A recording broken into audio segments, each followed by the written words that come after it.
I just want to make sure. Okay.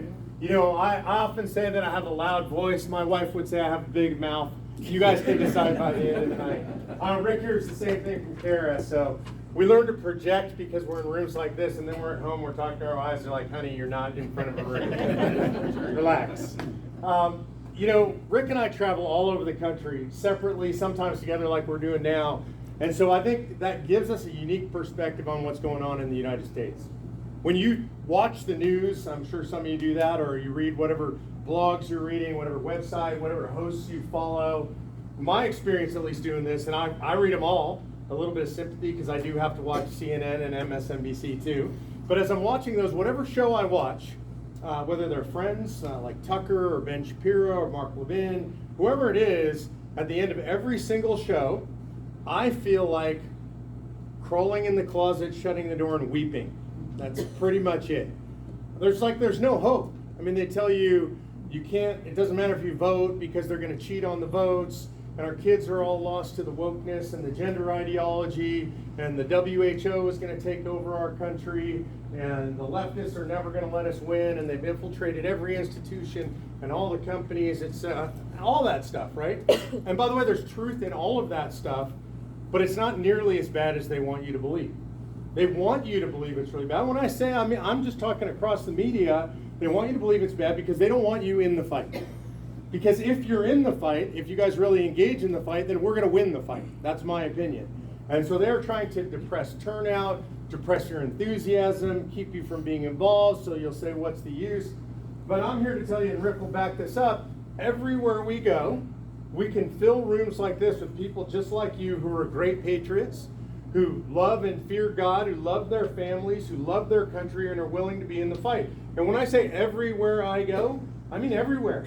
2 weeks ago, I spoke at UC Berkeley. I came away unscathed. You'll be happy to hear.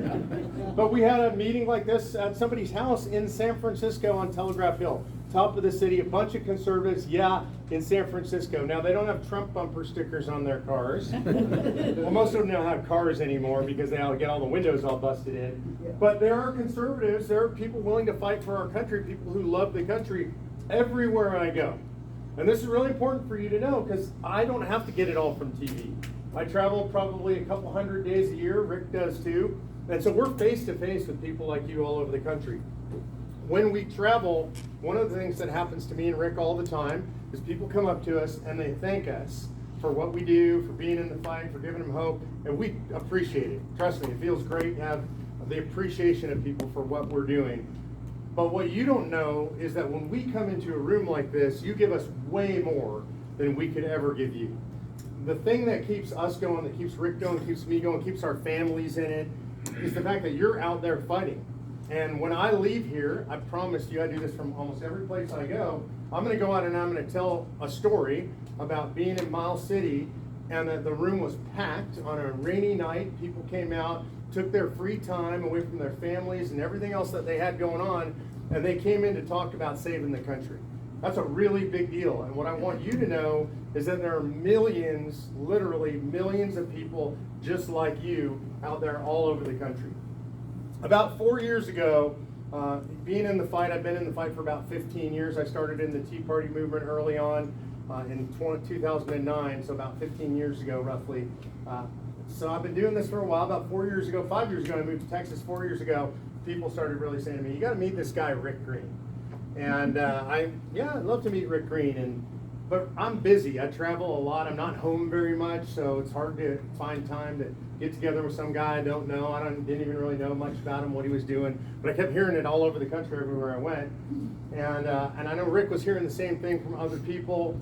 And about 4 years ago, 3.5 years ago, we finally made time to get together. And Rick lives not 54 minutes front door to front door from my house. In Texas, that's real close, kind of like this state, right? You're 50 minutes away from somebody, they're basically a next door neighbor. And so I went out to Rick's place. And it was funny, I remember driving out to his place. I live on a pretty classic kind of 2-lane, windy highway in the hill country of Texas. You come into my neighborhood, there's a gate at the front of my neighborhood. We kind of need that these days, keep all the leftists from Austin out of the neighborhood. And it's got 2 stone pillars on either side of the gate. It's got automatics, like a wrought iron gate. And so that's kind of where I live in this whole neighborhood. And I drive out to Rick's house and I pull up to Rick's place, and it's on a 2-lane highway. And I pull up to the front gate. It's got 2 stone pillars and a wrought iron gate. I'm like, whoa, I just drove 50 minutes and I came to my house. And pulled in, went into their family compound, and went inside. Rick and I sat down at a table in his office. He works from home just like I work from home. The family's all around. And we sat down. We had about an hour meeting scheduled, and I think I left, I don't know, somewhere between 6 and 8 hours later. And we just hung out. We just had a great time. I think Patty, my wife, was texting me like, "Where are you? You went in for an hour, and you've been gone 6 or 8 hours." And Kara, his wife's like, "You guys, there's actually work to do," because they think we don't work when we're together because we're having so much fun. But really, we're working. I promise you. And we've been fast friends ever since. It was one of those things where like, this guy is exactly like me. God help him. And I felt like I met a brother. Literally, it was really an incredible thing. And so we've done a lot of stuff together ever since then. You'll see Rick all the time on Flashpoint. Anybody from loves Flashpoint in here? Oh, we're gonna have to do something for Gene when you get up here. Okay? So Rick's on Flashpoint regularly, and lately I've been filling in when Rick's not there on Flashpoint. So we got that in common. I was on Flashpoint for the first time about 2 months ago, and so I'm on with Gene before the show. And Gene says, I'm gonna joke around with everybody. I'm gonna tell them you replaced Rick Green, that you're the new guy. And I said, do not do that, Gene. People are gonna be really mad at both of us. He goes, no, it's gonna be hilarious. Really, Rick's gonna love it. I'm like, seriously, Gene, don't do that. It's not. And so he did it. He's like, and I've got Mark Meckler tonight, and he's now our replacement for Rick Green. And about 5 minutes into the show, he's like, guys, I was just kidding. Mark is not replacing Rick Green. So it's just an honor and a pleasure to bring up, as we call each other, brothers from another mother. Our name for this tour is the Wild West Tour, but we call it the Brothers Tour. And so it's my pleasure to bring up my brother, Rick Green. Before we start, we do have to do something for Gene. So I have a thing, everywhere I go, people come to me like, hey, I saw you on Flashpoint. I'm a member of the Flashpoint Army.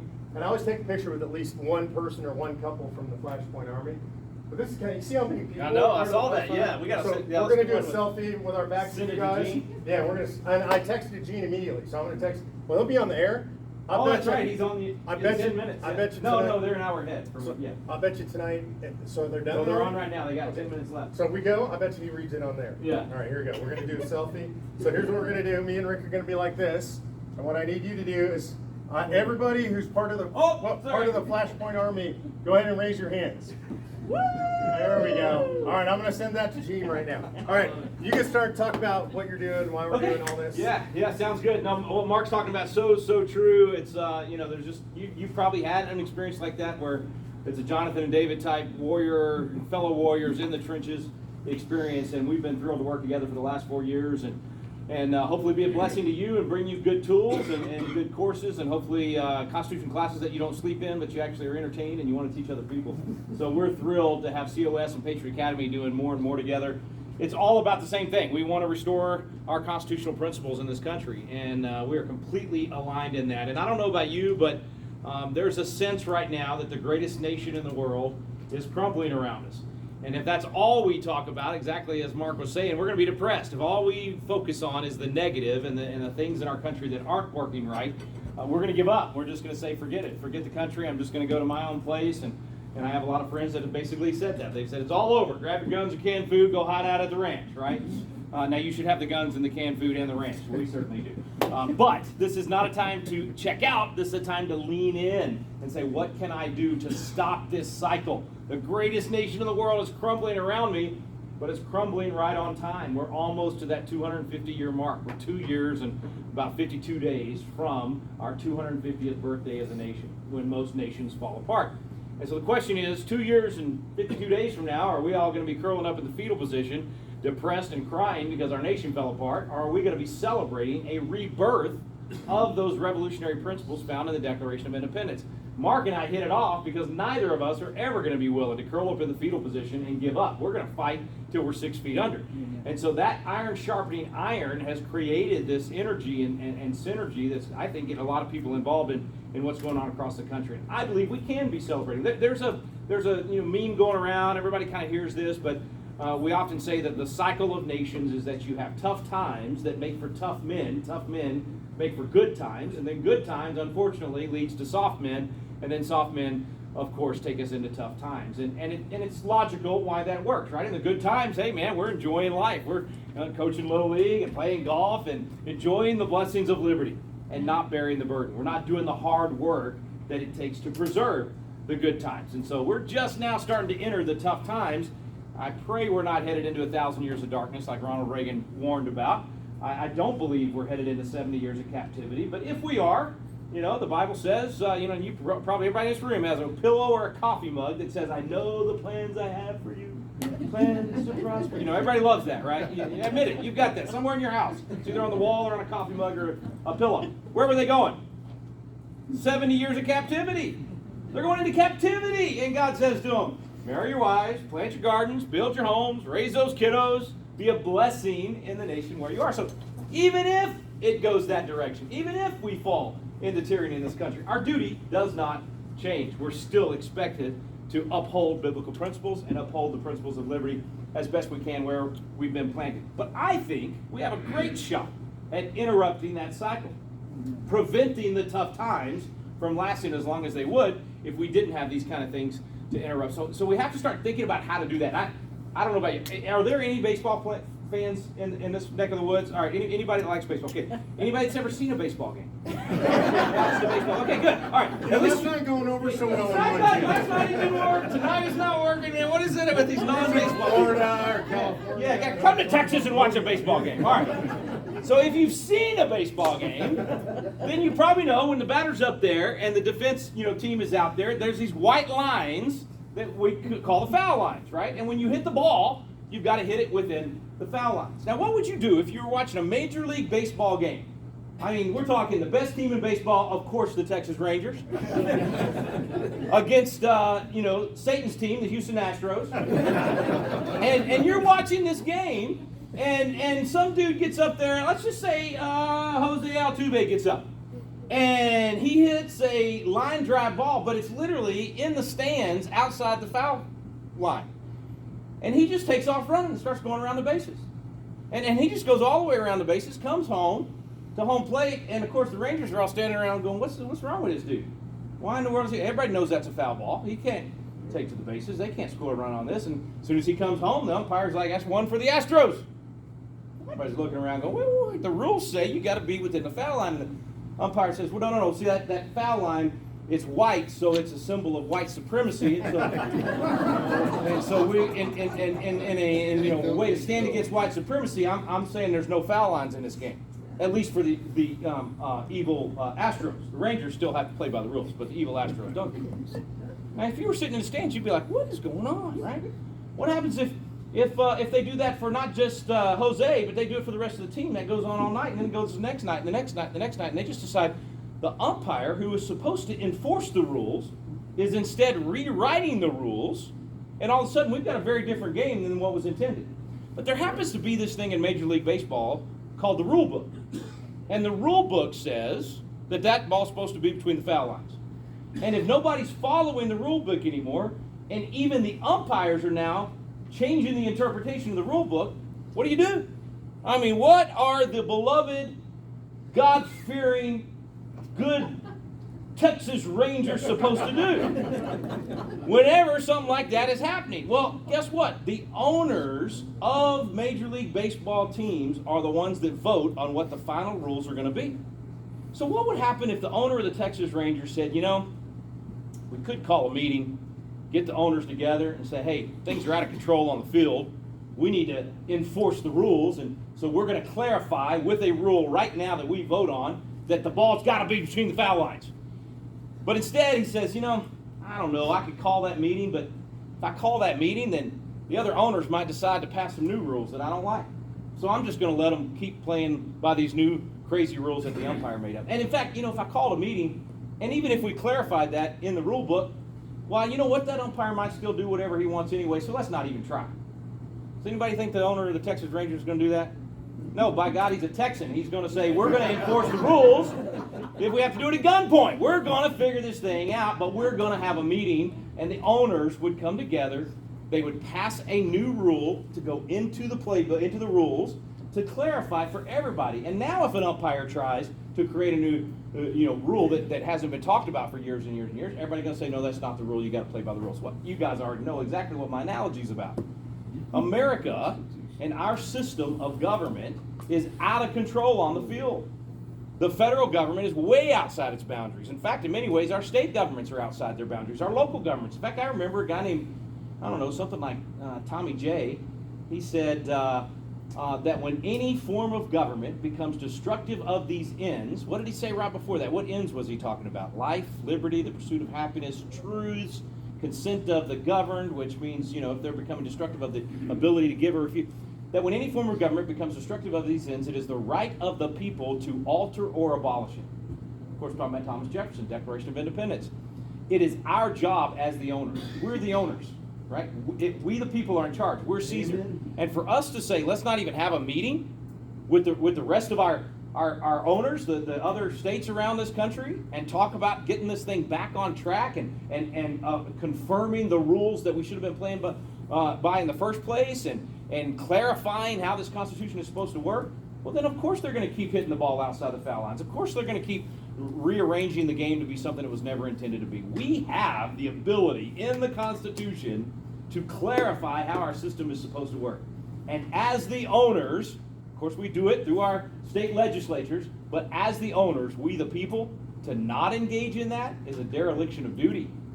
We're literally letting the crazies run the show when we have all the power we need to actually get this thing done right. So anyway, I start with that because, first of all, I'm a baseball guy and I love talking about baseball. And if you've been through the class, you know that's even how we explain the Electoral College. There's always a baseball analogy for everything, trust me.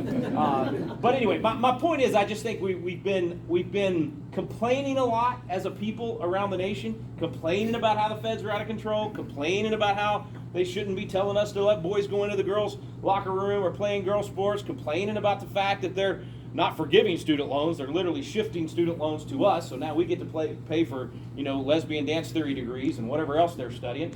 And all this stuff is happening at the federal level. We complain about it a lot.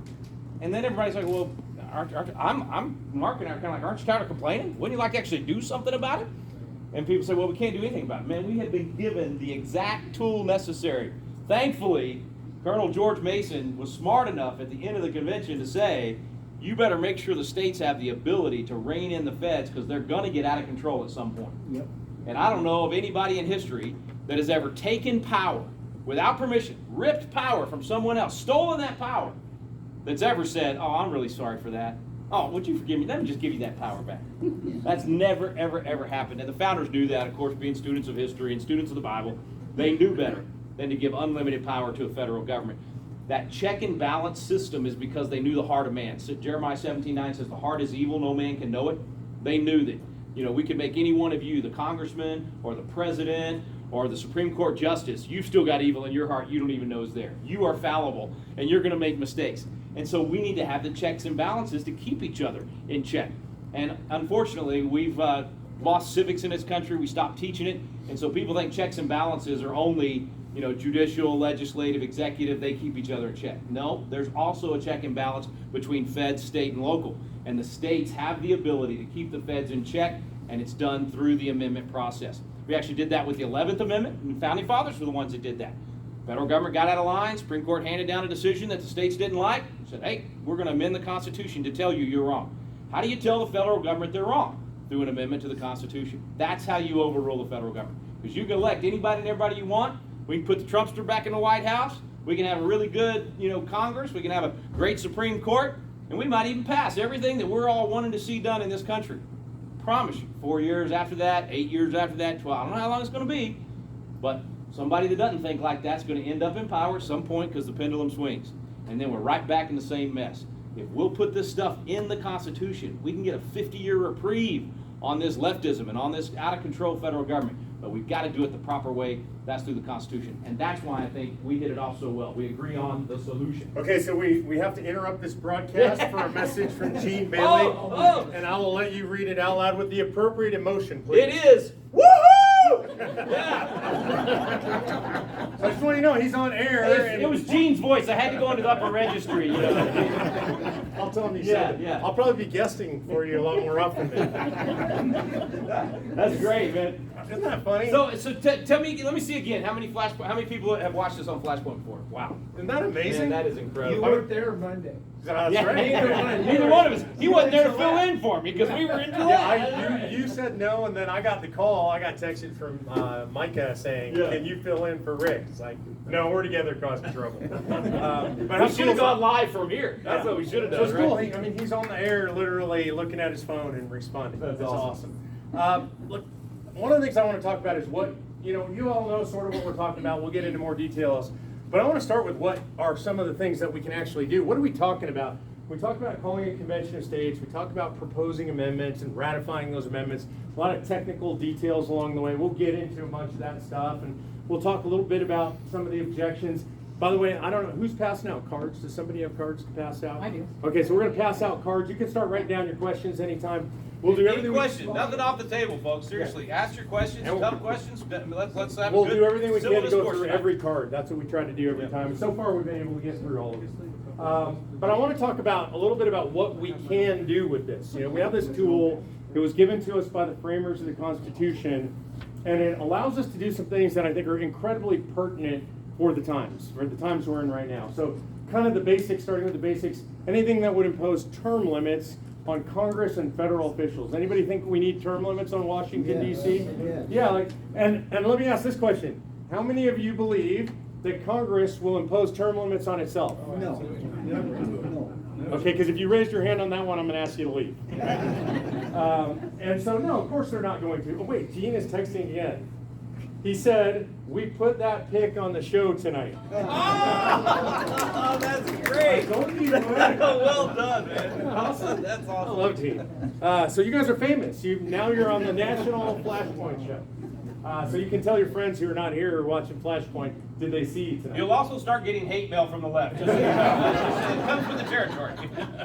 So look, Congress is never going to impose term limits on itself. How about term limits on staffers and bureaucrats? Anybody think we need that? Yeah, I call that the Fauci Amendment. You want another Tony Fauci in office? No, we need to term limit those guys. How about, do you think that Congress is ever going to quit spending money on their own? No, of course not. And so we're going to have to do that. We're going to have to put impositions on them, give them incentives to stop spending money. Tell them you got to balance the budget. The federal government doesn't use generally accepted accounting principles. This is really interesting to me. If you've ever been in business, you account according to what's called GAAP, generally accepted accounting principles. Everybody does that. By the way, if you don't do that, you probably end up in jail. Congress doesn't do that. The federal government doesn't do that. I was at the Office of Management and Budget one time. This is early days of the Tea Party movement. These are the guys that track how all the money gets spent and budget everything, right? And I was sitting in a conference room with a bunch of high-powered, the smart people. I use that air quotes, right? And I said to him, I know you guys don't use generally accepted accounting principles, so what principles do you use? And they said, well, we don't have any principles. Yeah. Well, yeah, that's obvious. I meant accounting principles, though. And so they don't. Literally, they'll say things like, that money's just off book. We just don't count that. Can you imagine, you have $50,000 in income and you just say to the IRS, well, that's off book. I just don't count that money. So we can impose the same requirements that are imposed on us or any company on the federal government so we can actually know how much money they spend and where it's going. But how about this? How about the idea that we do you like 1,000-page bills, 2,000-page bills? No. We can impose a single subject requirement on the federal government that says they can't cram everything in one bill. Yeah, but Mark, they always give those guys at least 6 hours to read those 1,000-page I bills. read really fast, 3,000 pages, 6 hours, no problem. problem. Yeah. And so we can impose that on them. Here's another one that I think is really important right now. So we're from Texas. Texas, obviously a border state, and we're being invaded at an incredible rate. You guys are experiencing it here as well. Yeah. It's not just in Texas. How about we give the states concurrent power constitutionally to enforce border and immigration laws? You guys think that would be a good idea? Yeah, we need to do that. What else you got? I know you got a bunch of favorites. Well, I got two that are a little bit unusual, I guess. Maybe you hadn't heard anybody talk about them. One is I've been talking ever since 2020 about an amendment to the 12th Amendment to clarify what you do when you do have a contested electorate. Right now, it really is not clear in the 12th Amendment or in the Constitution how that's to be handled, and so you've got congressional acts that have addressed that, but I don't think you can actually, I agree with Louis Gohmert on that that's unconstitutional to try to do it through congressional act. So I would love to see something that was not in the middle of a campaign when everybody's thinking, well, if we do it that way, it's going to help Trump, or if we do it that way, it's going to help Biden. It just needs to be, what's the best way to do it? What do you do when a state sends in multiple sets of electors and there's a dispute over whether or not these electors are correct or these electors are correct?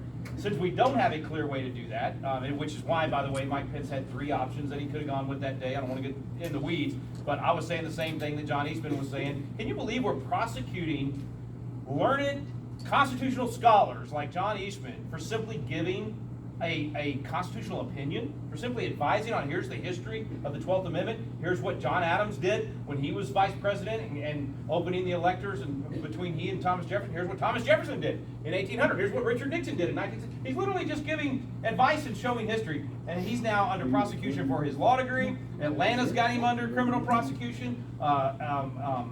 Arizona is now going after him. I mean, that should bother everyone that we're persecuting people for simply giving their opinion on law and history. Anyway, I would love to see a clarifying amendment to the 12th Amendment, just so that we all know everybody's playing by, again, the same rule book, that the rule book is very clear. And then the second one is the enumeration. We call it the census today. That word is not in the Constitution. It's an enumeration. All we're supposed to be doing is counting how many citizens are in each home, so that we know how many citizens are in a particular neighborhood or community, and we can divide up the congressional seats across the country evenly among population of citizens.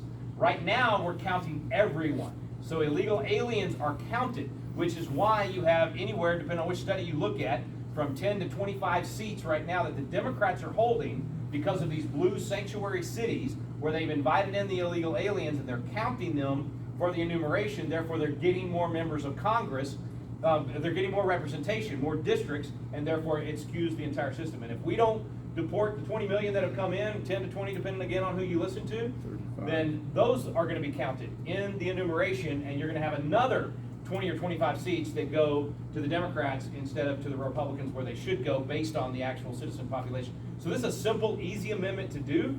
And you can still do the census and ask questions and still count how many people are in that area, because the real reason they do it is to dole out all the federal dollars. Now, I'm not for that. That also should be happening. But I think we got a better chance of getting the amendment ratified by 38 states if it's just saying, for purposes of apportionment, you can only count citizens.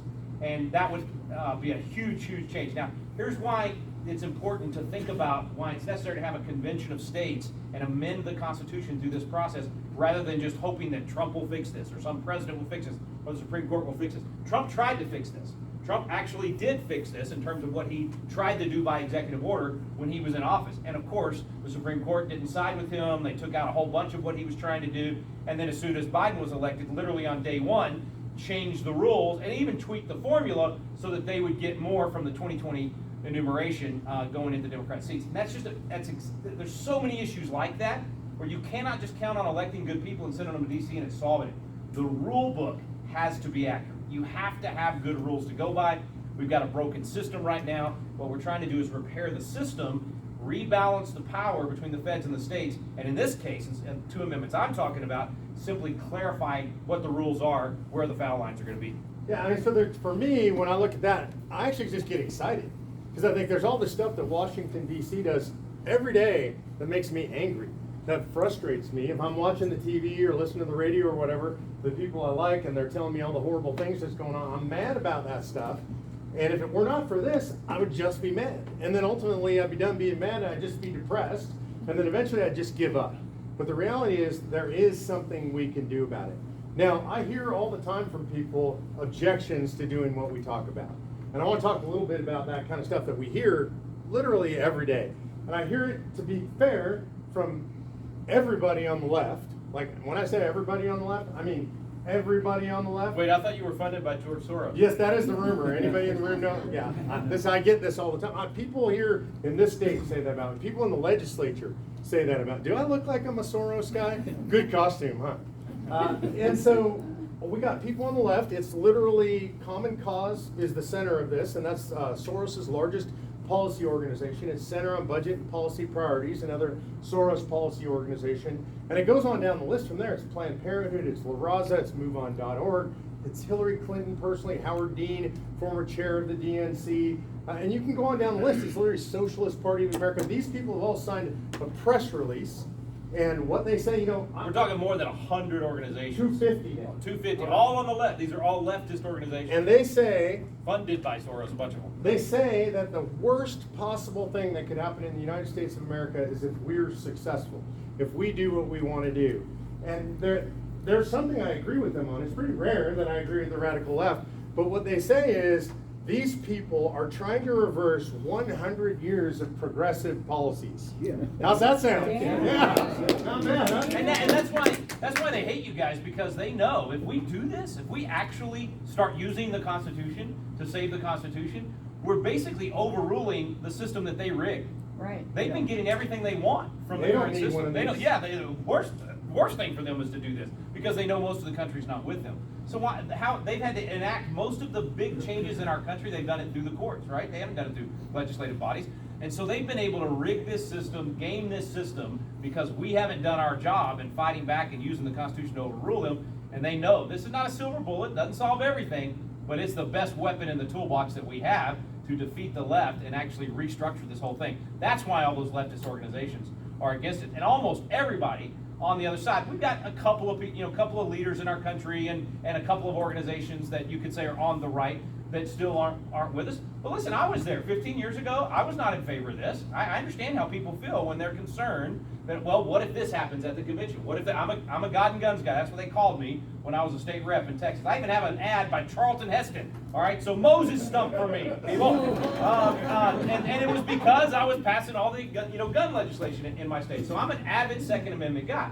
And that was one of my big concerns. Well, what if they get into a convention and they get rid of the Second Amendment, or they infringe on my right to self-defense?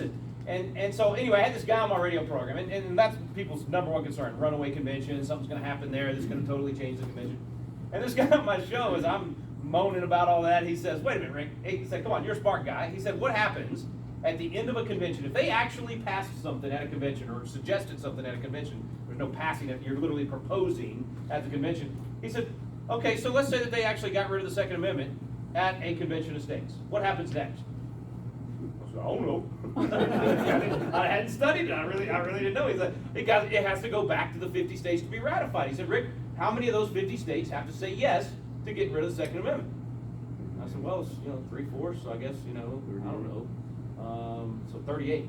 So he says, "Yeah, 38." So he said, "How many have to say no to prevent them from passing or actually putting into the Constitution getting rid of the Second Amendment?" I was bad at math. I said 12, and he said, "Well, no, that'd be a break. You got to have 13." So 13. All right, 13 states. He said, "Actually, Rick, you only need one chamber in each of 13 states. You just need the House in Texas to say no. You just need the Senate in Montana to say no. If one chamber says no, it's dead in that state. Or if both chambers just say we're not even going to take it up and even consider it, it's dead." He said, "Rick, you think there's 13 states that would be against ending the Second Amendment?" I said, "Brother, I could throw a rock from my house in Dripping Springs, Texas, to 13 states that would say no to that. There is no question we would not ratify an amendment like that." And then I heard Mark one time say, this was 15 years ago when I finally switched. And the reason I say that, I want you to know, if you have concerns about this, that doesn't mean we're enemies. That doesn't mean you're not thinking this through. I understand thinking people have concerns, and that's why we have civil discourse. I was against it. And in fact, Mark Levin was against it. He started writing the book Liberty Amendments against a convention of states, and then he did exactly what I did as he learned and realized, oh, this is how it works. These are the steps. Here's the safety valves, all of that. He's like, this is the most wonderful thing the Founding Fathers gave us, and he totally switched on. David Barton switched on. All of these conservative constitutional scholars are supporting it now instead of opposing it. But it was for good reason. We wanted to make sure we were protecting the constitutional principles that made the country great. And also I think a lot of people are concerned about doing it because they think, oh, well, Rick, why would we do an amendment to the Constitution if they're not following the Constitution now? Now, if you've been through one of my classes, I say in the class, they're not following the Constitution, they're following the Courtstitution, which allows them to say they're following the Constitution as interpreted by the Supreme Court. And so what a convention of states allows us to do is overrule all those bad decisions by the Supreme Court and restore the actual intent of the Constitution. For instance, with the Commerce Clause or a bunch of these other clauses that they've just distorted over the last 90 years. So those are probably the two objections that I hear the most is, what about them getting rid of the Second Amendment or some other bad amendment would come through? We only need 13 states to kill a bad amendment. That also means on the flip side, I'm not going to pass a pro-life amendment and get it ratified in 38 states right now. Just ain't going to happen. We're not going to be able to pass a lot of issue things that I would love to have. It's not going to happen in the Constitution. But what we can do is shift the power away from the feds back to us, and then we can fight here in Montana for good legislation. Yeah. We can fight in Texas for good legislation. Instead of having a San Francisco cabal in Washington, D.C. telling us what to do, you get to decide Montana what you want. I get to decide. We get to work on Texas, and it gets the feds out of our business. So those are the two things. If you're concerned, I understand how you feel. I felt the exact same way. I've studied it enough now that I've found this is actually the best thing the Founding Fathers gave us to actually protect the Constitution. Rich talked about the Second Amendment, and my family, we're extremely Second Amendment pro folks. I don't, we're here in Wyoming. Anybody in favor of the Second Amendment in this room? Yeah. I figure, I'm openly caring. I figure I'm probably in good company, and there's probably a lot of people who, I probably don't even have to go for my gun if something happens in here. Look, my son's a Marine. My mom is retired law enforcement. Our hobby in our house, me and my son, my older boy, we build guns. That's what we do for the fun of it. We love the Second Amendment. We understand how important it is in our country. The idea that we would put it at risk is absurd. On our legal advisory board is Chuck Cooper. Chuck, for 30 years, was the #1 outside litigator for the NRA defending the Second Amendment. He once wrote a letter. He was so offended. Somebody said, well, Convention of States is going to put the Second Amendment at risk. He's like, do you think I put 30 years of my life's work at risk by serving this organization? Who's going to put it at risk? And, Rick and I are lawyers, so you heard his math isn't good. My math's not that good. Plus, I went to school in Los Angeles, California, so I learned new math, whatever that meant, right? I don't even know what that meant. That's why I never made it in any of the sciences. But I can do math around the Second Amendment for you pretty simply. Right now there are 29 states. Florida's the last one that have constitutional carry. You don't need a permit. You go out and buy your gun. You can strap it on your hip. You can carry it. You can protect yourself and your family and your community. 29 states. Florida, that just happened in their last session. So. And we, of course, support that, but I do encourage you to get trained, come to Patriot Academy Absolutely. in Fredericksburg and go through our class. And so 29 states have that. 24 states allow you to carry your handgun inside the state legislature. Yeah. I've done it in most of them. It's a wonderful feeling to be able to just walk into a public building, know that you're protected, know that you can help protect people around you. I got to say, you guys might be a little bit behind Texas on that one, because in Texas we have a fast pass lane. If there's a line to get in the Capitol and you're carrying your handgun, you walk up, you're like, officer, I got my handgun. They're like, right this way, sir. We appreciate you carrying your handgun in the Capitol. And so 24 states allow that. 14 states actually allow you to take an AR, put one in the chamber, sling it across your back, and sit in the gallery and watch the proceedings. I'm not suggesting that, just to be clear, but you can. This is my point. If you have 14 states that would allow you to take a loaded AR, a loaded long gun into your legislature openly, to carry your handgun in your legislature, what are the odds of us getting 38 states to ratify an amendment taking away your Second Amendment? I mean, that's just crazy, but you will have people say this to you. I promise you. If you say, I went to a meeting last night, I heard these guys talk about Convention of States, and they'll say, oh, it's a runaway convention, we're going to lose our Second Amendment rights. It's literally impossible. And that's just I call it a fever dream, fearful fantasy. And just as a reminder, just in case you're new to this, it's the first time you've been to one of these, it's a 3-step process. You got to have 34 states call for the convention for it to even happen. Then at the convention, you got to have 26 states that vote for the proposal, the suggestion. And then when it goes back to the 50 states, that's when you got to have 38 that actually ratify, which is why my whole fear of something crazy is going to happen at the convention, I was ignoring that final step, that safety net that the founders put in there, but you still have to get approval. So even if, let's say in Texas, we say we're going to send Mark to be a delegate at the convention, and he goes to the convention, and when he gets there, he starts going against everything we told him out of the legislature that we wanted done while he was there, and he starts doing a bunch of stuff that he didn't have the authority to do. Well, there's a lot of things that would stop him in that process, but at the end of the day, it's still got to come back to us. Do you think we're going to rubber stamp him going outside of his authority? I mean, if you send your kid to the grocery store to go get milk and bread, and they come back with nothing but chocolate chip cookies, and they're on my mind because I'm looking at them right over here, and I really want this to end sooner, Mark, because those cookies are good. But anyway, if they come back with nothing but chocolate chip cookies, are you just going to say, oh, don't worry about it, no problem? No, of course not. We don't rubber stamp somebody disobeying the instruction that we gave them. I promise you, your legislature is not going to do that. They're not going to rubber stamp. So it would be dead. Maybe we wasted our time. I actually think a convention, even if nothing gets ratified, even if nothing gets proposed and then nothing gets ratified, it will be the best civics lesson our nation has ever had. Everybody in the country is going to be watching what's happening at that convention. They're going to learn more about the Constitution than they've ever learned in their life. It will be that petri dish of where bad government grows is civic ignorance. It will be the immune booster to prevent that virus of bad government from spreading across the country. It will help us to understand the proper role of government. And it'll also, even if we, and I'm saying worst case, even if we didn't get anything ratified, it'll certainly make Congress nervous enough to stop stepping outside those foul lines. And history shows us this. It's really interesting. If you go throughout American history, you can see times when Congress acts because the people started to rise up to call a convention. And the first time this happens in American history is with the Bill of Rights. And the Bill of Rights were a promise made by the Federalists to the Anti-Federalists when they were ratifying the Constitution. They said, don't worry, we're going to put the Bill of Rights in there. And they didn't do it right away. And so this gets dragged out a little bit, and the states start saying, hey, we're gonna call a convention, we're gonna get back in convention, we're gonna force you guys to put that Bill of Rights in there. And so that Bill of Rights gets proposed because there's an uprising taking place in the states. Another great example of this, which is one I don't actually like, but the 17th Amendment. The 17th Amendment gives the states the right, and the people in the states the right, to directly elect their United States senators. It's a really bad thing, by the way, just in case you're not aware of this. There was a time in our country's history when the state legislatures appointed the senators, and it was awesome. It was the ultimate check and balance between the federal government and the states.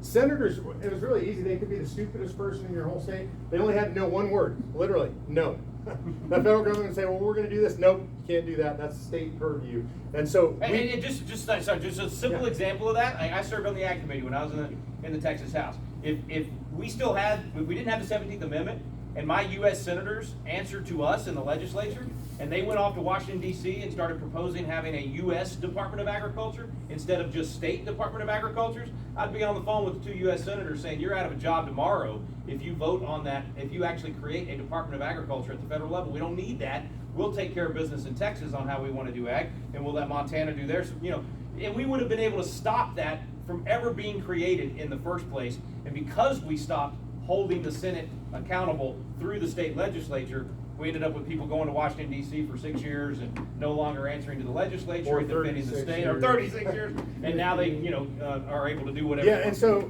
but it's really interesting because the history is the states were all starting to elect their senators anyway. It wasn't in the Constitution, right. And the way it worked is the state legislature was supposed to appoint, but the states started holding what they called recommendatory or advisory elections, and so they'd elect a senator, and the legislature would go, okay, that's the guy that we're going to send to Washington, D.C. So then the states say, okay, well, we want this amendment, and they start moving towards a convention. And there were actually 3 major efforts to get to convention. They got really close, and finally Congress said, okay, we get it, and Congress proposed the amendment, and it got ratified. So Congress does act when the people stand up. Hey, dude, what we were talking about other amendments. Tell them about the one we were talking about on the way here for kind of a stopgap on the 17th Amendment. Like if we can't get rid of the 17th Amendment, a way that we could at least hold those senators accountable within that 6 years. So Rick and I are such geeks that when we're in the car, we're talking about the Constitution. And it's not baseball, because I'm not a baseball guy. Don't worry, by the time we come back, I'll teach him a little bit about rodeo. He'll have a better analogy. So we're talking about the Constitution's 17th Amendment. You're not going to repeal the 17th Amendment right now. I think you should. It would be probably my biggest one if I could do one, that or Commerce Clause, but you're not, because people are going to say, well, why would you do that? You want to take away our vote our right to vote for our senators? I don't want the politicians electing my senator. Right. I mean, so it sounds terrible, and then it takes me and Rick 20 minutes to explain why you want it. That's a losing argument. But one of the things you could do is we could give your state legislatures the right to recall your senator if your senator is not acting in the interest of the state. Now, I think everybody would like that. We say, hey, when you send those critters to Washington, D.C., they get out of control sometimes, and everybody will go, yeah, they do. Wouldn't it be great if your state legislature would go, time for you to come home, and if you come home, you don't get to run again. If we recall you home, you don't get to run again. So I think that could possibly get passed. Rick, one of the things we hear all the time is, well, if they don't follow the Constitution now, why would they follow an amendment? It doesn't make any, is there some like magic pixie dust on an amendment? Why does that work? Well, in fact, what I always say to people when they say that, I say, name me an amendment to the Constitution that was put into the Constitution in the last 150 years that's not being followed. I mean, I agree with you. They're not following the original Constitution. They're not even following the Bill of Rights. But are we letting 18, 19, and 20-year-olds vote? Okay, are we allowing women to vote?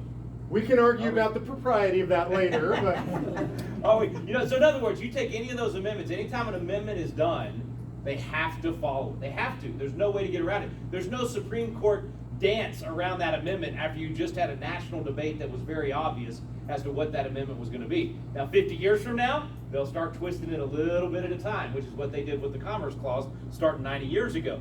But it gives us some time with that amendment where everyone does follow it. There's no amendment you can show me that wasn't followed for at least 50 years before they started finding ways to work around it. And you say, well, okay, then why do it? Well, 50 years sounds pretty good to me. Then we'll have another convention and fix whatever it is that they messed up. I think we got to start getting in the mindset of states always being ready. I mean, hey, at the drop of a hat, if the feds do something wrong, we should immediately use the Constitution to overrule them. I mentioned it earlier. The 11th Amendment was a perfect example of that. The founders set the standard for us. If the feds step out, states need to overrule them with amendments. Yeah, look, it's our obligation. And this is one of the things that's important to me. I'm not doing this because I want to do it. I'm doing it because I feel obligated to do it. I look around this audience, I can tell a lot of folks have kids, a lot of folks have grandkids, maybe some great grandkids in here. Something is going to happen in this country. And when I say something because I don't know what it is. Right, are we going to lose the republic? We might lose the republic. If we look at history, all republics in history have gone the way that this republic is going now, and they're all in the trash bin of history. Right? They've lost their moral compass, they've lost their financial compass, they're worried about being empires, they're spending more money than they take in, and they're unsustainable, and they drift away into history. And that's the course we're on right now. So the question is, are we going to cheat history? And I don't know the answer to that. God knows the answer to that. You know, I get asked the question all the time, Mark, do we have time to do this? Do we really have time? Because it takes years and years, millions of people over years and years. I've been doing this 10 years. And I have an absolute unequivocal answer to the question of whether we have time to do this. My answer is, I got no idea. I don't know. Yeah, I don't know if we have time. I do know that I have an obligation. You know, I got kids. My kids are grown now. I'm about to have my first grandchild, so that makes me feel even more of a sense of obligation. And I'll look at that, and I know my kids, my grandkids, and their kids and grandkids are going to look back at this time period, and they're going to have a particular perspective. Either we're going to have lost the country, lost liberty, we're going to slip into totalitarianism like every other country does, eventually chaos and totalitarianism, and they're going to look back and they're going to ask the question, well, what was Grandpa doing when we were losing the country? Right? And if we've lost the country, what I want my kids, my grandkids, and posterity to say, well, he was fighting, and he fought as long as he could his entire life. I always say there's a time that will come that I will quit, and that's when that first shovel full of dirt hits my pine box. That's when I will quit. And not until then. We might save the country. And if we save the country, and I really believe we will, that's where my heart's at, that's where my belief is at. If we save the country, I want my kids to look back, and when they say, well, what was Dad doing, what was Granddad doing when we're in danger of losing the country? Like, I don't want to be the guy that, like, well, Granddad was running the shop, and he was making money, and, you know, he left us with some good cash. And so I want my kids to say, no, my dad, my granddad, our great-grandfather, he was in the fight.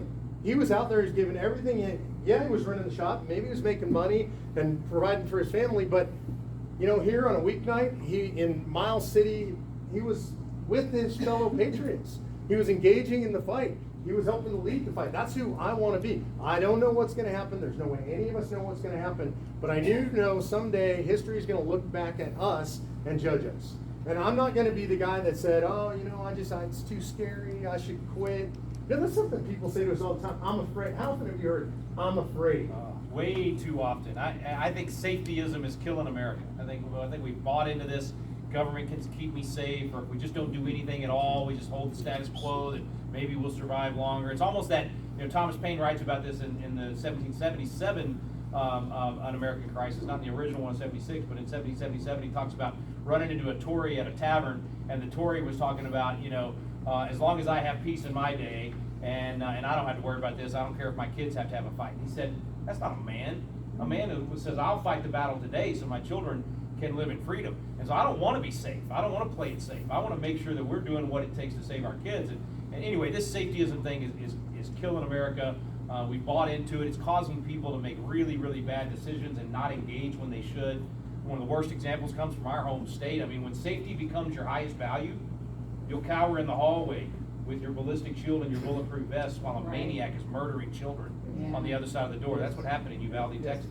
The commander was more worried about safety than he was actually saving lives, actually caring about life, liberty, pursuit of happiness, the principles that you're trying to protect. And we saw it in COVID, right? I mean, the whole idea was, save me from a virus I've got a 99.9% chance of survival from. That's not even 1/25th as deadly as Spanish flu. I mean, our ancestors fought World War I and Spanish flu, 25 times more deadly than COVID, at the same time. And we cower at home and tell people that are healthy to not even leave their homes. We shut down everything. I mean, total insanity. But why? Because safety became our highest value. And I hear this all the time. Oh, we can't do a convention because this might happen or that might happen. Or we can't. Oh, you can't do school choice because if you give parents the ability to decide the upbringing of their children, well, someday this might happen or that might happen. Everything's but something scary might happen. Come on, folks. Ronald Reagan said when the space shuttle exploded, he looked at the school children in America and he said, I know you're wondering why we took a risk like that, but it's because the future belongs not to the faint-hearted, but to the brave. We have to be brave. Where's Deanna? Where'd she go? What was it? Yours was be brave, be what? Be bold, be dangerous. Yes, be dangerous. Be brave, be bold, be dangerous. Oh, disruptive. I like that. Yeah. Be dangerous is mine. I forgot. Yeah. Anyway, it's absolutely, it's 100%. We've got to be willing to do that. And is there, a perfect plan for any of this stuff? Of course not. But my goodness, the people that act like that, I'm like, why would we even have legislatures? Why have elections? Something might go wrong. The other side might show up. The other side might run for office. I mean, come on, folks. We got to have, it's kind of like Christians that are afraid to debate atheists or someone from a different faith. I'm like, if you know your faith is right, you ought not be afraid to debate. You ought not be afraid to enter the arena of ideas. You ought to have confidence. You ought to be, as we know in the New Testament, be ready to answer, right? So we need to be like that as citizens. We need to be ready to engage. We ought to work the process that we've been given. Frankly, I think we're the wicked and slothful servant when we don't. We're burying the talent. I mean, the tool's right there. God's given us the talent of freedom. He's given us a system that if we work it, it works. And we're going to bury it and say, oh no, something bad might happen. Well, what did Jesus say about the one that said something bad might happen? Wicked and slothful servant. I'm not saying you're wicked. I'm not saying, well, you might be slothful. But I'm just saying, let's get some courage. Let's do the things that can save our country. And believe me, I mean, just like Mark was saying, we're big-time Second Amendment guys. We're big-time freedom lovers. You think we're going to put all of those things at risk? If you're afraid of something happening at a convention, you tell me what that thing is you're afraid is happening, and I bet you 9 out of 10 times it's already happening. What you're afraid of happening from a convention, the federal government's doing to us right now. And if they're not doing it to us yet, they're going to do it to us in the next 2 or 3 years. And a convention is actually what stops the very thing that you're afraid of. But we have to use the tool in order to stop it. Yeah, look, and the framers gave us this tool because they knew exactly what was going to happen. And I mean exactly. They understood tyranny, they understood human nature, they understood history, and they understood anytime you empower a central government, that central government will always continue to accrete power to itself. It will get bigger and bigger and bigger, more and more powerful. The bigger the government, the smaller the citizen. They told us this, and when I say they told us this, I don't mean that metaphorically. I mean, if you go back to convention, if you go back to 1787 in convention, 2 days before the end of convention, Colonel George Mason stands up.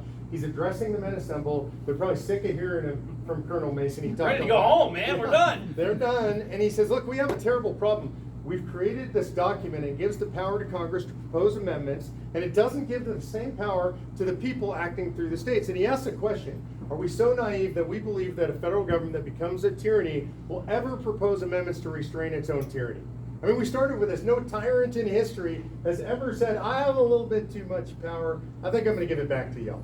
It's just never happened. There's not even a story about that in human history. It's not human nature. And so he proposes that we give to the states and the people the second clause of Article 5 to give us this power. And I think one of the things that they did not anticipate, they anticipated a lot, one of the things they didn't anticipate is that we would be too weak to do it. Right.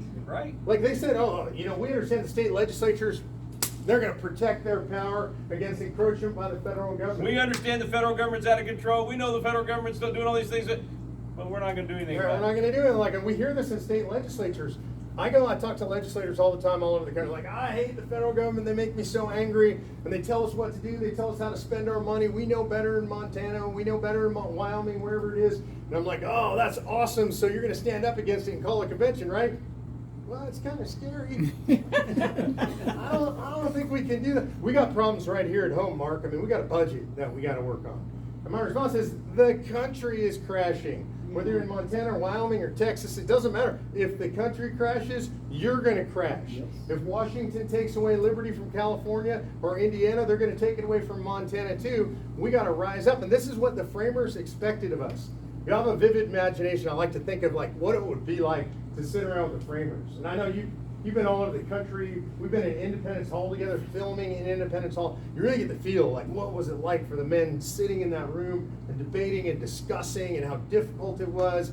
And these were strong people, right? Courageous people who had the courage to face the times that they were facing. So they're in that room, they're having all these debates. I imagine like now, if one of them came into the future, right? Yeah. And one of my favorites to think about is Ben Franklin. Such an interesting guy. At convention, he's the oldest guy there. He's 81 years old. He's traveled all over the world. Super rare back then. Very few people traveled outside their towns, let alone all over the world. He's a scientist. He's a writer. The guy's just absolutely incredible. I imagine sitting there, we're drinking a pint of ale together, right? And I'm complaining to him about everything going on in our country. I'm saying, Dr. Franklin, man, it's so out of control. The federal government, they like tell us we have to buy insurance. They tell us what kind of cars we can drive. They tell us we got to wear these things called helmets when we ride our motorized. They won't let us use our land for what we want to use. Yeah, like if we got water in our land, a puddle on our land, they tell us, oh, that's their puddle, it's not our puddle. And I said, you know, Dr. Franklin, if it was in your time, the equivalent, like they tell us how much water in what we call a toilet, that means in your outhouse, they tell you how big the hole can be, right? And Franklin would be like, nah, that's outrageous. Like, so what are you guys doing about it? I'm like, we're complaining a lot. You're like, yeah, how about Article 5? We gave you Article 5. You guys have used Article 5, right? Because you can call them to account. You can call them on the carpet. You can take away all their power. People are a little bit afraid. Like, he'd be outraged. I picture him, like, I can picture it. He'd be like, what are you saying? We fought a war. Yeah. And we gave you this power. And people died, and you're afraid to have a meeting? He's like, do you understand it? Mark, let me explain this to you. It's a meeting where people make suggestions. Yeah, have you guys become so weak you're afraid of suggestions? Like, I've been to a lot of meetings in my life. Probably all of you have been to a lot of meetings. You ever get up in the morning, you're getting ready to go to a meeting, getting dressed, you know, putting on your finest to go to a meeting, and you're thinking, man, I'm so scared because people are going to make suggestions. I don't know what's going to happen. It's crazy. And Franklin would be appalled, and he would slam down his pint of ale, and he'd say, son, I can't even sit here and listen to you any longer.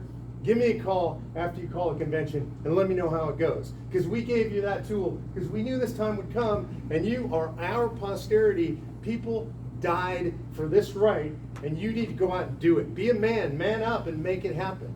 And that's where we are in our society right now. I want to say it a little bit more rudely. In the words of Sam Adams, he would say, if he were the one sitting there in the tavern having that drink with Mark, he would say, crouch down and lick the hand that feeds you, and may we never remember that you were our countrymen. In other words, if you're willing to put up with this tyranny because you're not willing to use the tools that we gave you, that we fought a revolution for you to be able to have, enjoy the tyranny that you're going to have. Crouch down and lick the hand that feeds you. Yeah, and he was actually saying, even more broadly, he opens that by saying, we need neither your counsel nor your arms. Yeah. In other words, go away. Like, we don't even want to get out of the way. Right, like you're trying to stop us from using the tool that we gave you to save the country. So people were saying to Sam Adams and his contemporaries, oh, we don't need to have a fight. Things are okay the way they are. We don't need to take the risk. We don't know what's going to happen in the revolution. And he said, we need neither your counsel nor your arms. What he was saying is, we'll save the country without you. And thank God men like him did, and Franklin and others. What they said is, we understand, look, there are about 30% of the population, roughly, that we know that actually supported the cause of revolution. They saved the country for everybody.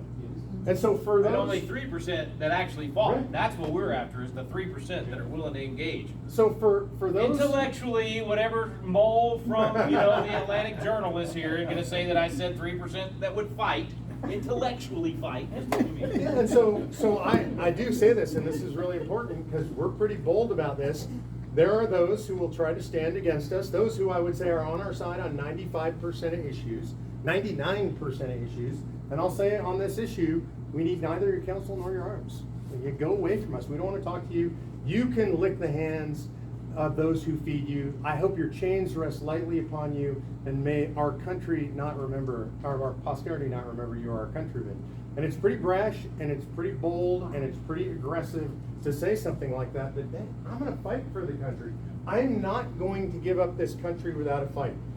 You know, people also say to me, and I'm just being very direct because you're gonna hear some of this stuff. People will say to me that it's too risky and you can't do this right now. They'll say, we don't have good people in this country like Sam Adams and Patrick Henry, Benjamin Franklin and George Washington. I see you all sitting in this room. I would put anybody in this room who believes the things that we're talking about God and country and family, I'd sit them down at a table with the framers and they would be happy to sit with you. They wrote the Constitution for regular people. It wasn't written for special people, right? And these people who say this, the arrogance of saying that in a country of 350 million people, that we don't have people like Adams and Franklin and Jefferson, that is outrageous. By the way, I'm just going to burst all of your bubbles tonight. I've studied the founders for 30 years. This is going to shock you. The founding fathers of America that gave us the Declaration and the Constitution, they were human. They were sinners. They did evil things. Just like you, just like me, just like Mark. Yes, they were learned. Yes, they studied history. They studied the Bible. They read through it every year. They understood the principles of liberty and what that would produce versus the principles of tyranny and what that would produce. That's what we're doing. The exact same thing. And we do have good men and women in this country that can represent the things that we value. None of them are perfect. And a lot of people are going to come to a convention that are not good men and women. They're actually going to be driven by their self-interest to bring power back to their state. And I say, hallelujah. We want the power to go back to your state, and we want the power to go back to our state. So even the self-interest of what you might consider a bad person, that person is actually playing right into the hands of how the Founding Fathers designed this thing to have that tension that the checks and balances create when everybody is driven by that self-interest. I got to say something about what you said earlier, Mark, about the it's going to take years to do this thing, because it just hit me as you were saying that 23 years ago was when I passed the Celebrate Freedom Week bill in Texas, the Teach Freedom Act that requires every kid in Texas to study the Declaration of Independence, study the principles that made America great. And 23 years of that. Now, what would have maybe happened a little different? I don't know. If the same energy I put into that, and I think we all need to be teaching people that, that's a big part of the formula that we've got to do. But if I'd equally put energy into this, what if Mark and I had met in 2001, and Mike Ferris and Mark Levin and all that, and the 15 to 20 year process of making this thing happen had started in 2001? How much if we'd gotten a balanced budget amendment done 10 years ago? We'd be, instead of 34 trillion in debt, another trillion every 100 days, we would have been able to stop it at that point. So my point is, even if it takes another 5 years or 10 years, you start now. Well, actually, you started 10 years ago, but you continue the fight now. You don't say, oh, we just don't have time to do that. This has to be done now so that 10 years from now, 15 years from now, 20 years from now, we can enjoy the fruit of that labor. So one of the things that I think is most important when we do a meeting like this is to take questions. Deanna, do you have people give questions? If you haven't written down a question and you want to, raise your hand and they'll bring you a card and you guys can write questions. All the questions go to me, all the insults go to Mark, just to make sure we get that right. I got thicker skin than him. And I'm dumber also. So. Look, this is an important part of every meeting to us, because the most important thing we can do is answer your question. We can get up here blah, blah, blah, and there's a lot of that on our website. You go to conventionofstates.com. There's a lot of blah, blah, blah on the website. Well, there's a lot of that. You can go to conventionofstates.com. You can listen to all that. You can read all that. However you learn best, it's all there. I also just want to make a pitch for what Rick does in Patriot Academy. If you've never been involved in Patriot Academy, if you've never taken a biblical citizenship course, absolutely do it. It'll give you a foundation and everything you need to know to live life as a biblical citizen in the United States of America. Well, one of the reasons we work together so much is because when we travel around the country separately, everywhere I go, somebody says to me, oh my gosh, I didn't know anything about Convention of States, but I was doing Patriot Academy, I was doing biblical citizenship, I heard about Convention of States, and I got involved. And Same for me. Everywhere I go is like, oh man, I didn't know anything about COS, but I did Patriot Academy, got involved in COS, or I didn't know anything about Patriot Academy, got involved in COS. Mark told us about you. We went through a class with some other COS folks. So do both of those things. Yeah. We have an obligation. And Jefferson was a huge proponent. We got to have an educated citizenry if we're going to save our country, right? You can't be ignorant and save our country. I'd be a big fan of like the ignorance test for voting, and those people shouldn't vote anyway. All right, you got questions for us? I do. I've separated them into by topic, so some of you have duplicated questions, so don't think we've just ignored it. We're going to lump them together. And I know we can only put in as much time as our hiney allows, so feel free to get up and move around if you have to. Bathrooms are right outside. And if you have to leave early, feel free. Yeah, we take no offense. Get involved, though. Get involved. Get on these websites. So this is Second Amendment. So I'll leave that with whoever wants to pass it off, and I'll give another one to the other one. I'll let you read them. And Okay, how can you ensure the application will be the same from all states? The great fear is applications from other states will, for example, weaken the Second Amendment. So will all applications from all states be an identical match? Actually, let me read this one too, so we can kind of answer these together. Okay. I'm not sure what H, A, and C, A are, applied for convention also. The amendments they propose are to That's right, Hawaii and California. Oh, the states. Oh, I thought they were organizations. I was like, Pa and Pa? gotcha. Ma and Pa, Pa and Pa. The amendments they propose are to curtail or to eliminate the Second Amendments, to replace the Electoral College with the popular vote, and enshrine abortion as a constitutional right. Hawaii just having their state Supreme Court outright ruling the Second Amendment is unconstitutional. Shouldn't we take them seriously, especially with the left-leaning wolf pack also working on proposing amendments? So I guess trying to put those together, Mark. So how do you make sure that all these different applications around the country, what does that look like once the convention? Yeah, there's really two separate things in Yeah. there. So the first thing is, how do we make sure that they're all the same and they're all on the same page? What's required? It takes 34 states to submit the same application in order to get to convention. How do we know this? There have been over 400 applications in American history for convention. We've never had one. We've never had one because 2/3 of the states have never agreed on a topic. So it literally takes the same application. So we ensure that because in every state where we're running an application, including here, it's the same language. And we make sure we read over that language. Sometimes the legislatures do it wrong and we have to ask for a redraft on the language that they submit, but they all have to be the same. So we know what the rails of convention will look like once 34 states call. I want to deal with the Hawaii and California, and there might be some other states that have done this. So people are always worried to me because they say, well, look, liberal states want a convention of states as well. And the answer is some of them do, and I encourage them to try and do it. I think it's hilarious because they're never going to get to 34 states. There's literally zero chance. So we went through the math. Could you get 34 states to agree together in convention to talk about repealing the Second Amendment? Of course not. And Gavin Newsom did do this. I actually put out a press release like welcoming into the Article 5 movement. By the way, they're against what we're doing. This is really important. So some people will tell you, oh my God, groups on the left totally support this. And my response to that is, well, they support calling a convention for their purposes. They don't support what we're doing. You can't find one leftist group in the United States of America that supports what we're doing. But they do, some of them support calling a convention for other purposes that we don't like. And they would say, well, yeah, but if they want to call a convention, then that must be a bad thing. And my answer to that is, I guess that means we can't vote either, right? Because they vote. It means we should never run a candidate for office because they run candidates for office. We should just retire from the public sphere. So look, other states will try and do different things, and it is true. Some of them are trying abortion. Some of them are trying to curtail gun rights. Some of them want to repeal Citizens United, a great free speech decision. They have to run those same as we do. They have to get to 34 states, and there's no pathway to 34 states for any of them. And I would argue too, I'm always like, okay, well, but what's the worst case scenario? Like, what if Mark's wrong, and at our the convention that's called for the three purposes that we're calling the convention, they managed to somehow, make curtailing the Second Amendment fit into one of these. Okay, yeah, I'm an attorney, I can come up with some kind of argument that tries to make that case, and they make that case, and then it gets debated at the convention. Are they going to get 26 votes to get rid of the Second Amendment? Even if Hawaii wants to do it, is it actually going to get suggested at the convention? It's not even going to get past that step. But even if it got past that step, how many states have to ratify it? 38. How many states have to say no?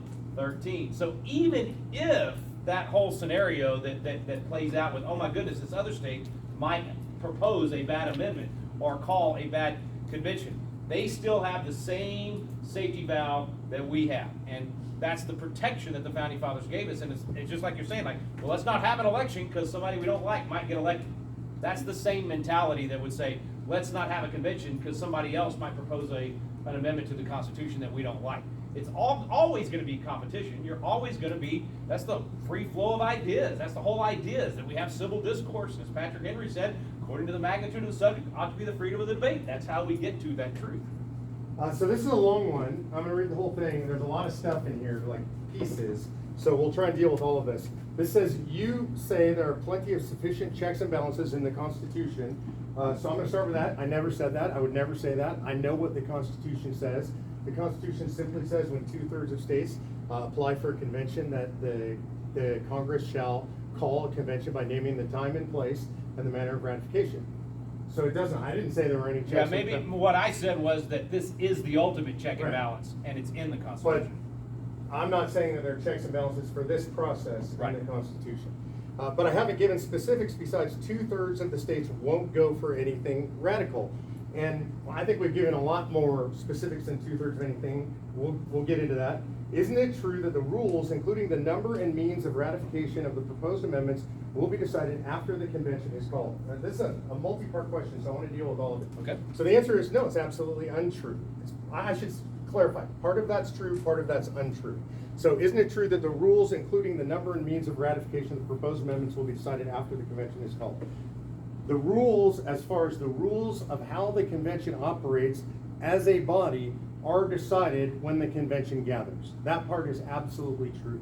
We have a very good idea of what those rules will be, because contrary to what people will tell you, there have been more than 41 conventions in the history of the United States of America, 11 of them in the couple of years before 1787. You have the Constitutional Convention itself in 1787, and then roughly 31 in the years since. We have the rules for almost all of them. They're very similar, so there's a long history of practice and tradition and precedent according to how these things operate.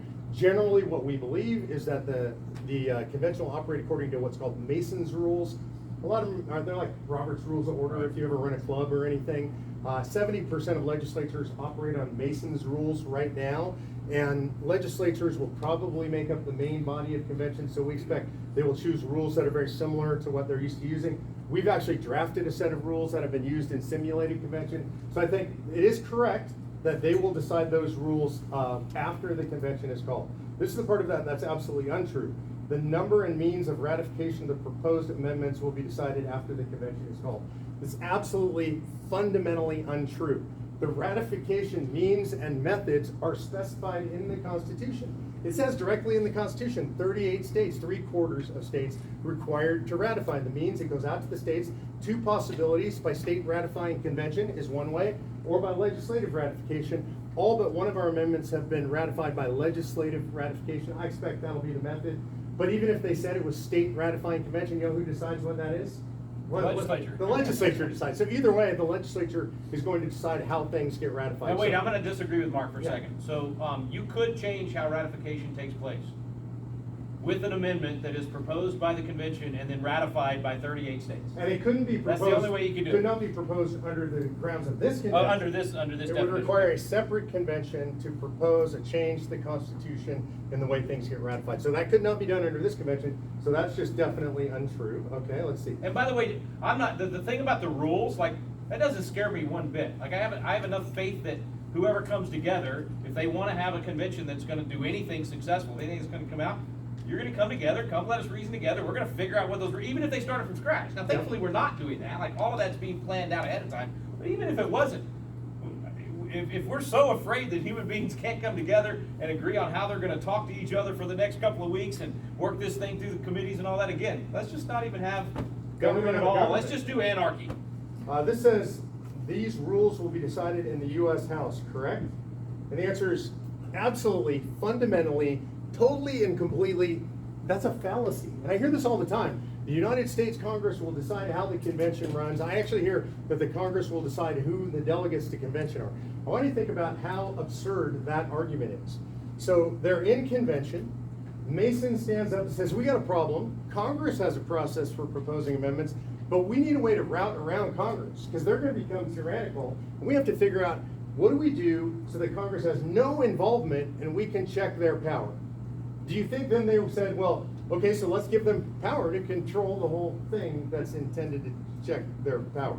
So no, Congress has absolutely nothing to do with the convention other than naming the time and place. And frankly, even if they don't do that, as I like to say, as in a quote from a famous old Western, we don't need no stinking Congress. Right? The states have the authority to call a convention. They are sovereign states. They can gather anytime. By the way, they gather all the time right now.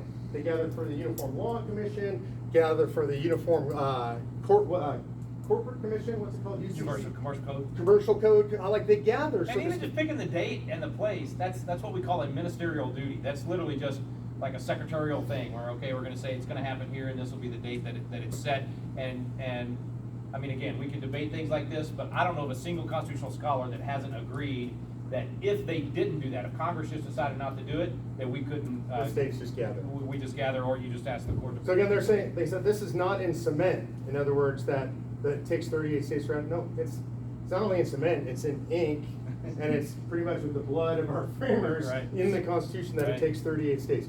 Now the next If that's part- not in cement, then neither is the Second Amendment.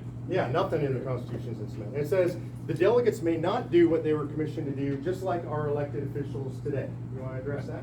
I mean, I think I said it earlier. So if you send somebody to the convention and they disobey what you sent them as the legislature to do, are you going to ratify it when they come home? In fact, you may call them home in the middle of the convention. That happened in some of the Continental Congresses. You had times whenever delegations were called home by their state legislatures, or they just wrote home to the legislature and said, hey, I know you only told us we could do this, but everybody's been debating this thing. Could we also do this? And then they wrote back and said, yes. So, I mean, the legislature is going to hold them accountable. They're not going to be, if they get out of control again, it's got to be ratified. So if they go have a big party and they do crazy stuff at the convention, okay, they had a big party, the whole nation watched, done. It's not in the Constitution, but they had a good time. It's still got to be ratified by 38 states. Okay, I apologize for spending so much time on this, but there's a lot of good stuff in here. Yeah, these are that's- good. These are great questions, by the way. Whoever sent this in. Yeah, so the last part says, let's see. In Federalist Paper number 40, Adams writes they departed from their commission and changed the rules. Why not this time? I'd have to see the language of Adams in Federalist 40. In Federalist 51, Madison says if you want to know what our authority is, look to the commissions of the states. Anybody in here read the commissions of the delegates to the Constitutional Convention? Right? By the way, that's the hero of the movement here in this state. Tom McGill read it. I should have recognized you earlier. He knows more about this, in my opinion, than the vast majority of the people in the state, probably more about it than I do, and he's put a lot of blood, sweat, and tears into this movement. So look, he's read those commissions, I've read those commissions, very few people in this country have. I mean, we don't read this kind of stuff. I haven't read them. And until about 12 or 13 years ago, they were in a drawer in the National Archives and nobody had ever read them. And Professor Rob Nadelson literally went to the National Archives. I picture, this is like Indiana Jones, right? He pulls out the drawer and blows the dust off the paper. I'm No, it's Nicolas Cage. It's Nicolas Cage. National Treasure. National Come Treasure, on. sorry. And he read them, and when he went there because he was going to write about Article 5, and he didn't think we should use this process. And when he started to read the commissions and started to dig in, he changed his mind because all the first 7 states that commission their delegates have language in their commissions that says the commissioner is given any and all authority necessary to render the federal constitution adequate for the exigencies of the union. Any and all power necessary, no limitation. So people will tell you, oh, they were told just to go ratify or just go amend the Articles of Confederation. By the way, they say that because Congress, after 7 states commission their delegates, Congress says, you know what, these guys are doing some stuff. We should say we're in on this too, right? Kind of like Congress does today. And so they issued a recommendation that the states gather to propose amendments to the Articles of Confederation. But if you read the Articles of Confederation, Congress has no power to call for a convention. So they have no power, they admit they're just making a recommendation. The states gave their delegates the authority, and this is something that I gotta be honest with you, not this question, but this idea offends me. The framers of our Constitution, these are men that historically we revere. And these were men, mostly men of great honor. And back in that day and age, the idea of honor was held in such high esteem that if I said, oh, you, sir, are a liar, you could say, step outside. Yeah, here we go. We're going to draw pistols. And we could kill each other over that, and it's not against the law. So that's how high they held honor in their esteem. Like, that was everything if you lost your honor. Now I want you to imagine George Washington is sitting up at that famous chair at the front of convention with that rising sun, as Franklin said. I almost said setting. Well, we can tell that story later. I'll tell it now. No, we were actually in Independence Hall, and that famous chair is up there, right? It's not even a replica, it's the real chair. And I don't know if you know this phrase, but Franklin looked at the sun on the back of the chair. Can you say the quote? Oh my gosh, don't do this to me. I don't know, something like, I don't know whether the sun, If you haven't seen the bloopers from Constitutional Live, I can't believe we can't even do it now. So he said something like, I've sat here through all this convention, I looked at that sun, and I knew not whether it was setting or rising. Now I know it was a rising sun after they get the Constitution. Rick and I have it programmed into my brain to not be able to do that after sitting there with you trying to do it like 10 times. It was like midnight and we're in Independence Hall and they're filming us. And every time Rick goes to say the quote, he blows the quote. And by the end of it, we've done it 10 times, so hysterically laughing. So now I can't even bring it up without laughing. So I'm sorry. I don't even know where I was at this point. Oh, imagine George Washington. Oh, yes, that George chair. Washington's up there. He's sitting in that chair and he's going, wow, all this stuff's going on. We're not allowed to do any of this stuff. Man, the state's told us not to do any of these things. All these guys, they're prohibited from doing what we're doing? Yeah, whatever. Yeah. It's cool. We're going to just do Adams, Madison, all of these people that we think of as great, honorable men, they all just said, you know what, it doesn't matter what they told us to do. We're going to do whatever we want. We're going to go back and we're going to tell those guys, hey, we don't care what you told us to do. We did what we wanted to do. It's such an outrage against the character of the framers. I mean, it's literally like saying, I admire the framers so much, and they were British spies too, right? I mean, it's just an outrage. So look, those men did what they were commissioned to do, and they were told, the country's in trouble, it's falling apart, the government's not working, do whatever you gotta do to fix it. So why not this time? Why would people follow the rules this time?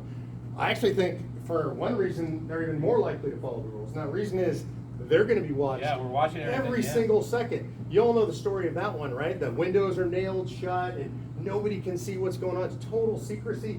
This will be like live, 24/7. They won't breathe without us knowing it. What's going to happen if a delegate from Montana starts to do something? You're going to know about it, and you're going to know about it. Tom's going to know about it. He's going to be on the committee watching he's going to be there as one of the commissioners, I hope. And they got to come home. Right. They got to come home and be held accountable for what they So, did. I mean, these are people who are appointed by their legislatures because the legislature respects them. And the legislature is going to instruct them. And the idea that they're going to blow that off, and then they're going to come home and face y'all and face all their colleagues in the legislature, it's just ridiculous. And the reality is we're going to be watching it. If they did get out of control, the legislature can call them home at any time. And one last thing, anybody in here ever own their own business, right? Probably a lot of people, a lot of ranchers. You guys have liability policies? Probably a lot of you have had liability policy. Have an insurance agent that gets you your liability policy, right? You guys know how this works. Go to your agent and say, hey, look, I want a $5 million general liability policy on the ranch, just in case something happens, somebody has an accident.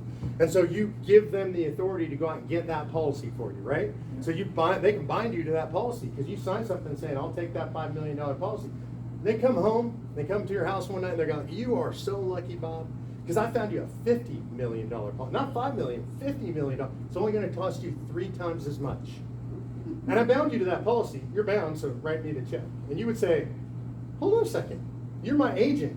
I gave you a certain amount of authority. You don't have that authority. I'm not bound. That contract's null and void. It doesn't exist. And that's the correct standard of law. By the way, that's been the standard of law in the United States of America since before there was a United States of America. In every Western country, in every democracy, your agent only has the authority you give them. So if you're a commissioner and your authority is limited by your state, which every state will limit their commissioner's authority, and you make a vote, and you say, I vote to repeal the Second Amendment, and your state said, well, there's no authority to do that, that vote doesn't even count.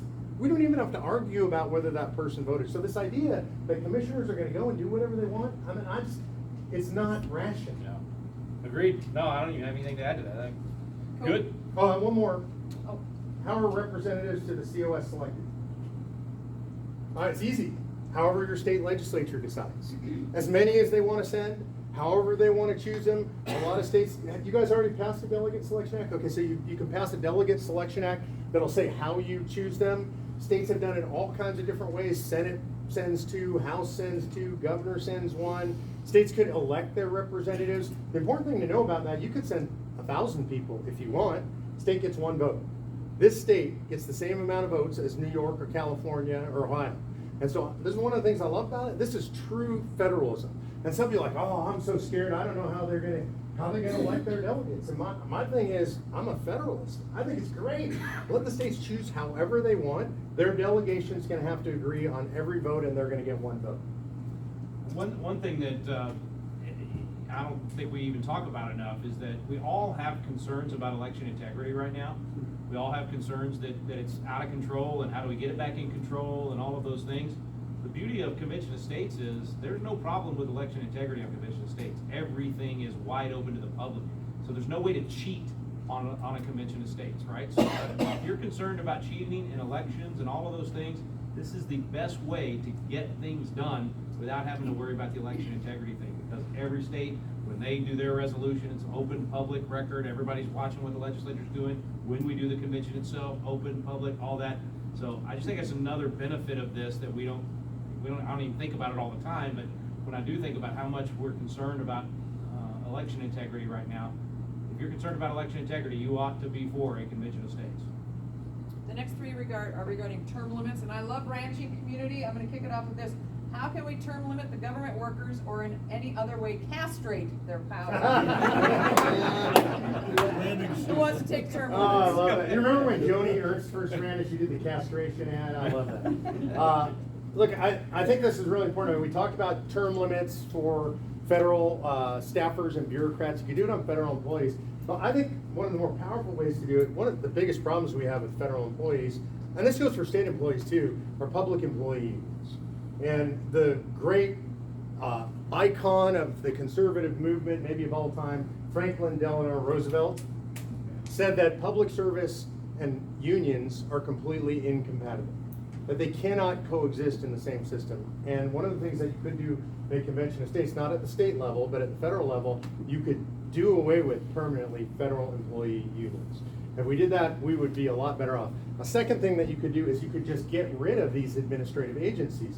You know, Rick mentioned the Commerce Clause earlier. About 40%, maybe 50% even of the federal government operates under the auspices of what's called Commerce Clause interpretation, where the federal government says, well, that affects interstate commerce, so we're allowed to do it.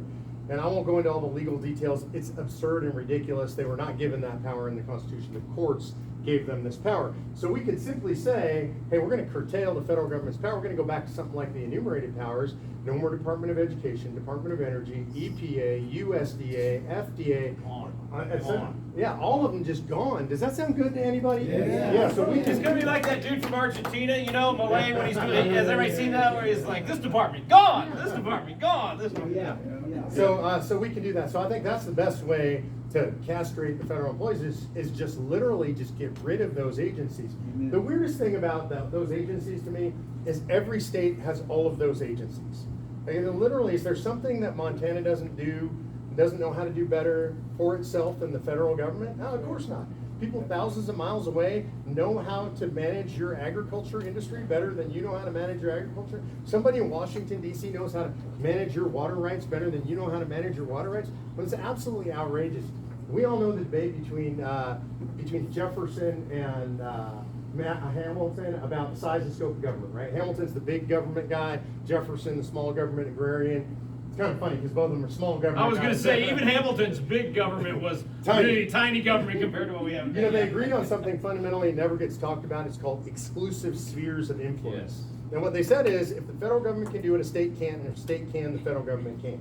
Like, they couldn't possibly imagine, how could you have laws about your waterways that you're trying to pay attention to your state and do what the state tells you to do, and then the federal government's telling you something different? It just makes absolutely no sense, and we need to get rid of all of that, in my opinion. Agreed. Okay, two more term limits questions. I'll read them together, and then we can hit those. How many years do you think would be good to serve before being term limited? I've heard 15 to 20 years, but the average senator only serves 11, and the average House member only serves 8.9. With term limits, we may have a revolving door of lame duck politicians. Many of these lame ducks do not feel obligated to do the will of their electorate, knowing they're out. Doesn't this make term limits detrimental? And then in the same way, would small populated states lose clout in Congress by term limiting out our two Montana congressmen? I'd say, first of all, you know, the length of term, I'm open, right, to how long that needs to be. A lot of people want it to be 6, 12. I mean, I'd even go as high as 18. Just put a limit on this thing. And I also want term limits for federal judges. I think it's crazy that we're letting these people serve for 40 years on the bench. Part of the reason for this is having that end date is it's basically separation of powers within that branch of government. Right now, basically, 5 to 10 people run the Congress. And it's always usually people that have been there 40 years. And so what you're doing by having the rotation, which I think is good, that revolving door every 6 to 12 or 18 years, is you're getting new blood in there and you're moving the power around the country. So instead of these 3 or 4 people from one particular state or that person that's been there forever having that power and then all those appropriations go back to their district and their state, you're essentially limiting how long they are able to hold on to that power and then moving it to somebody else. And then somebody else will still represent that district, but they go in as a freshman and they got to start over. And that's good for the whole country. It just balances out the system a lot better. And in terms of losing clout in Congress for year 2, again, you'd be on a level playing field with everybody else. And it's better for the whole country if we rotate that thing around. And when we talk about term limits, and I asked this question all over, who do you think? Wait. Sorry, lame duck. And the lame duck thing, listen, I have seen the exact opposite. If a person's limited to 6 years or 6 terms, when they get in there, they know that day's coming. They work harder. They get more done more quickly. I haven't seen near the detriment of the lame duck thing as I have seen that the member works harder to get it done. And you've got a window that you're going to be there and you want to make the most of it and you're gone. And some people, this is not in here, but some people say, well, yeah, but then staff will run the show. I haven't seen that. I mean, if you have a staff member that says, well, you're only here for 6 years and I'll be here forever, and therefore I know what's going on, you'd fire them, or you wouldn't take their advice and you'd do your thing. So, well, this provides for term limits for staff and bureaucrats too. Right. I don't think people should be staffers on Capitol Hill for 30 or 40 years. And they do this, by the way. They make full careers out of it. They go to Capitol Hill. There's a weird thing that happens on Capitol Hill most people don't realize. If you're a new congressman, you will get a call from the Speaker's office, and the Speaker's office will be chief of staff, and he'll call you up and he'll say, hey, Tom, you're coming to Congress. We're so happy to have you here. You don't know anything about how it works here. I got a great chief of staff for you. He knows how this place is wired. He's going to help you figure out everything you need to know. And most people will say, well, yeah, man, I don't really know. I'm a little bit overwhelmed. That staffer, he might be from New York. He might be from Iowa. He doesn't care about Montana. What he cares about, or she cares New about, York City. They care about their own career. That's what they care about, right? And who are they loyal to? Are they loyal to your congressman? No, they're loyal to the chief of staff, to the speaker, right? And they're going to work to control you on behalf of the speaker. They're going to control who sees you. So we got to term limit these staffers and the bureaucrats as well. And that's available here. Another thing I want to say about term limits is everybody complains about how long people serve. Whoever put in that question, you are very smart. I've never heard anybody else say the average length of time that people actually serve, and that was exactly correct. And when you hear that, you're like, wait, what? That doesn't sound like very long. 11 years and 8 years. 11 years is the average senator? That seems really short. Because when I think of senators, I think of corpses like Mitch McConnell and Nancy Pelosi or Chuck Schumer, right? Those people have been there 35, 40, I don't know how many years, 100 years, right? And so if you put term limits in place, but you make them long enough, I would say longer than 11 years average, make them say 18 years or something. All the people that annoy us because they're there for so long, all the people that accrue all this power to themselves, Rick's talking about, it'll turn those kind of people out. Because none of us are annoyed about the terms of people who've been there for 6 years, well, maybe AOC, but other than that. And so we're not looking to term them out. We're just looking to keep people from being there 30 or 40 years. The next little pile is there. I've already forgotten the topic. While he's looking that up, I'll just say on the staff thing, one of the positive things that we're seeing happen through Patriot Academy is we're training these young people to go be campaign managers, staffers, legislative aides, all that kind of stuff all over the country. And it really does help because staff does impact policy a lot. And having these folks that are grounded biblically, grounded constitutionally in these legislative offices around the country and in Congress is a big deal. It's a good move in the right way. So make sure you send your people to one of our leaders, your young people to one of our leadership congresses around the country, and we'll send you back some leaders. So these are both, and I'm going to kind of combine them and we dealt with a little bit of this earlier, but I'm going to get a little deeper. We don't follow the laws in place today. Why do you think that additional amendments will be any different? And the second is, would you agree that America's morality has been lost to a great degree? So like our Constitution, if we added another commandment to the 10, would it also be ignored? So there's sort of a couple of concepts in there. One, I think we explained why they get followed. I'll make it really simple. The most muscular political act in our entire system, the thing that's hardest to do, that takes the most intense political effort, is to call a convention, propose an amendment, and ratify it. There's nothing even close in our system. It takes 2/3 of states just to even agree to have a conversation, right? We can't get the legislature here to agree on stuff in our own legislature. Imagine how hard it is to get 34 states to agree. The majority of both houses in 34 states. Then you got to get 26 states to agree to pass out an amendment, and then you got to get 38 states to ratify. By the time you've done that, virtually the entire American public is on your side. 3/4 of states. Now, there are exceptions to this in politicians that we know and love, but I would argue most politicians, not the stiffest of spine. And a lot of politicians, and I can say this about folks in DC, the most that I know, they put their finger in there and then which way is the wind is blowing, and that's what I'm gonna do or talk about, right? And so, and by the way, I find this in legislatures too. I'll tell you a story from Texas. A lot of legislatures, when they see which way the wind is blowing, they're like, oh yeah, I've always been for that thing, right? They weren't. In Texas, when we passed in the Texas House, so Rick and I were talking about this and remembering this today. So we passed in the Texas House, there were quite a few opponents on the Republican side. I don't know, maybe 15, 20? I don't even remember what the exact number was. But there was a slice of opponents on the side. So it becomes obvious that we're about to pass the House. And when I say about to pass, they are about to hold the vote, literally. And the speaker's up there and he says, one last time before we hold the vote on this particular resolution, I invite any member that's not yet a sponsor of this resolution to come down to the well and sign on as a sponsor. Boom! Mad rush of all these guys. We called it the bum rush. All but one member of the Texas House sponsored the resolution. Like, we have the list in the video. We knew who they really were. My point is, when you get 3/4 of the states to agree after this massive thing that's taken 10, 15 years to do, the politicians are going to follow that. The courts will definitely follow that.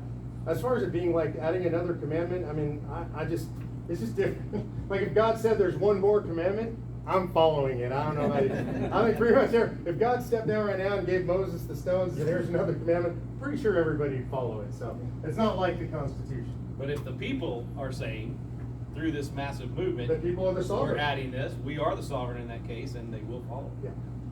All right, little shift. Why does Ron Paul not support COS? You know, this is really interesting. I don't know if Ron Paul supports it or not. I know many, many years ago, and Ron Paul, I don't even know how old Ron Paul is anymore. Doesn't speak publicly anymore. He's in his 90s. So I don't know what his current position is. I do know that the latest generation of the Paul family, who runs along the same political lineage as Rand Paul, and Rand Paul was one of our earliest endorsers, and he's a huge fan of what we're doing. So I can't speak to Ron. I've never spoken to Ron about this, and I don't think he's in any position to issue an opinion on it now. I've never really heard him talk. All right. I will say Ron was my congressman when I was in the legislature. We did a lot of events together, a lot of different things. I would actually be surprised if he isn't for it now, you know, just from my working with him. And I could be wrong, but like you said, Rand's the one that's in power right now and on the front lines, and definitely would say probably one of the best. Well, no doubt, he's one of the best senators we have. It still supports limitations on the federal government. I love it when he points out the absurdity of the stuff we're spending money on right now. All right, next topic, and I'll hand it off to whoever. We've got a lot of unique questions that have come up, so I'll just kind of divide them between the two of you. But this one is, what's the realistic trigger to initiate a convention, and when is a good time? So kind of similar topics there. I'll let you read them out loud. Get a little deeper in the. Yeah, what is a realistic trigger? When is a good time? Well, yesterday would be a great time. Today would be a great time. Tomorrow would be a great time. So yeah, I don't know any way to answer that other than any time is a good time. Let's see, what is, not sure I'm following this. Some John Birchers say it is not a good time now because we don't have a big majority in Congress. Where does it say we need a good time to pass, quote, good time to pass amendments? Yeah, I think in the same way, you know, it's not, first of all, it doesn't matter what the size of Congress is. In fact, the worse Congress looks, the more important it is to have it, you know. And I don't care if you have Republicans or Democrats in charge of Congress, that's not gonna solve the problem. The problem is the structure. You have to change the structure. And again, we're not gonna pass life, marriage, those kind of issues that we're all passionate about. We're gonna pass structural issues. And we'll even find some liberals agreeing with us on that again, because they don't want Neil Gorsuch and Clarence Thomas and you know, Amy Coney Barrett telling them what to do. I love hearing them say that, right? When the liberals now say the Supreme Court shouldn't tell us what to do, we're like, welcome to the party. We've been saying that for 50 years. Now you get to feel a little bit of the pain we've been feeling for 50 years.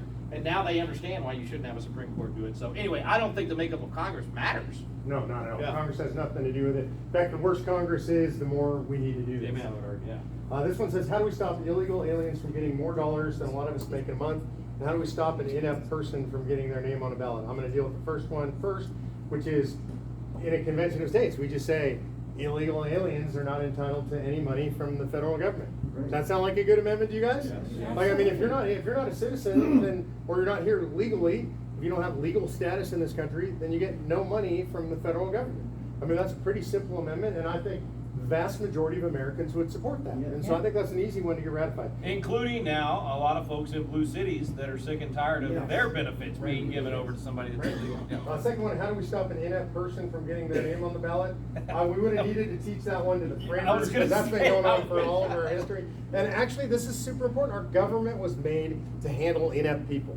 I mean, the framers said if men were angels, no government would be necessary among men, right? I mean, idiots get elected to office, evil people get elected to office, good people get elected to office. Rick said this earlier, it's like kind of stunning. We got to deal with human beings in office, right? So you're going to have inept people, and the system is designed that we don't elect them, or we throw them out in the next election if they're inept. When I first got elected to the Texas legislature, I walked in, and the first day, an older member sat me down. He said, "Come here, I want to talk to you." And I went in his office and sat me down. He said, "How you liking it?" You know, I was, "Oh, I'm just amazed, everything." He said, "Well, for about 2 weeks, you're going to walk around this Capitol, all the marble and the big rooms and all the people and the process. And for about 2 weeks, man, you're going to be saying, how in the world did I get here? And then after you've been around the rest of us for 2 weeks, you're going to say, how in the world did they get here?" That's good. I like that. More people live in cities and urban America than in rural America. They have more votes, yet they often don't understand where their food comes from. How do we protect our nation's food supply and stop foreign entities from owning American farm ground, owning packing plants? Foreign countries controlling our food supply jeopardizes our national security. Again, we can absolutely do this with an amendment. Remember, one of the things that we can do with this is limit the power and jurisdiction of the federal government. That means we can tell them what they may and may not do. We can say, and we can pass an amendment that say, no foreign entities, no foreign governments may own land in the United States of America. Right. Like, it doesn't seem that complicated to me, right? And the vast majority of Americans, again, would support that. And this is not a conservative issue.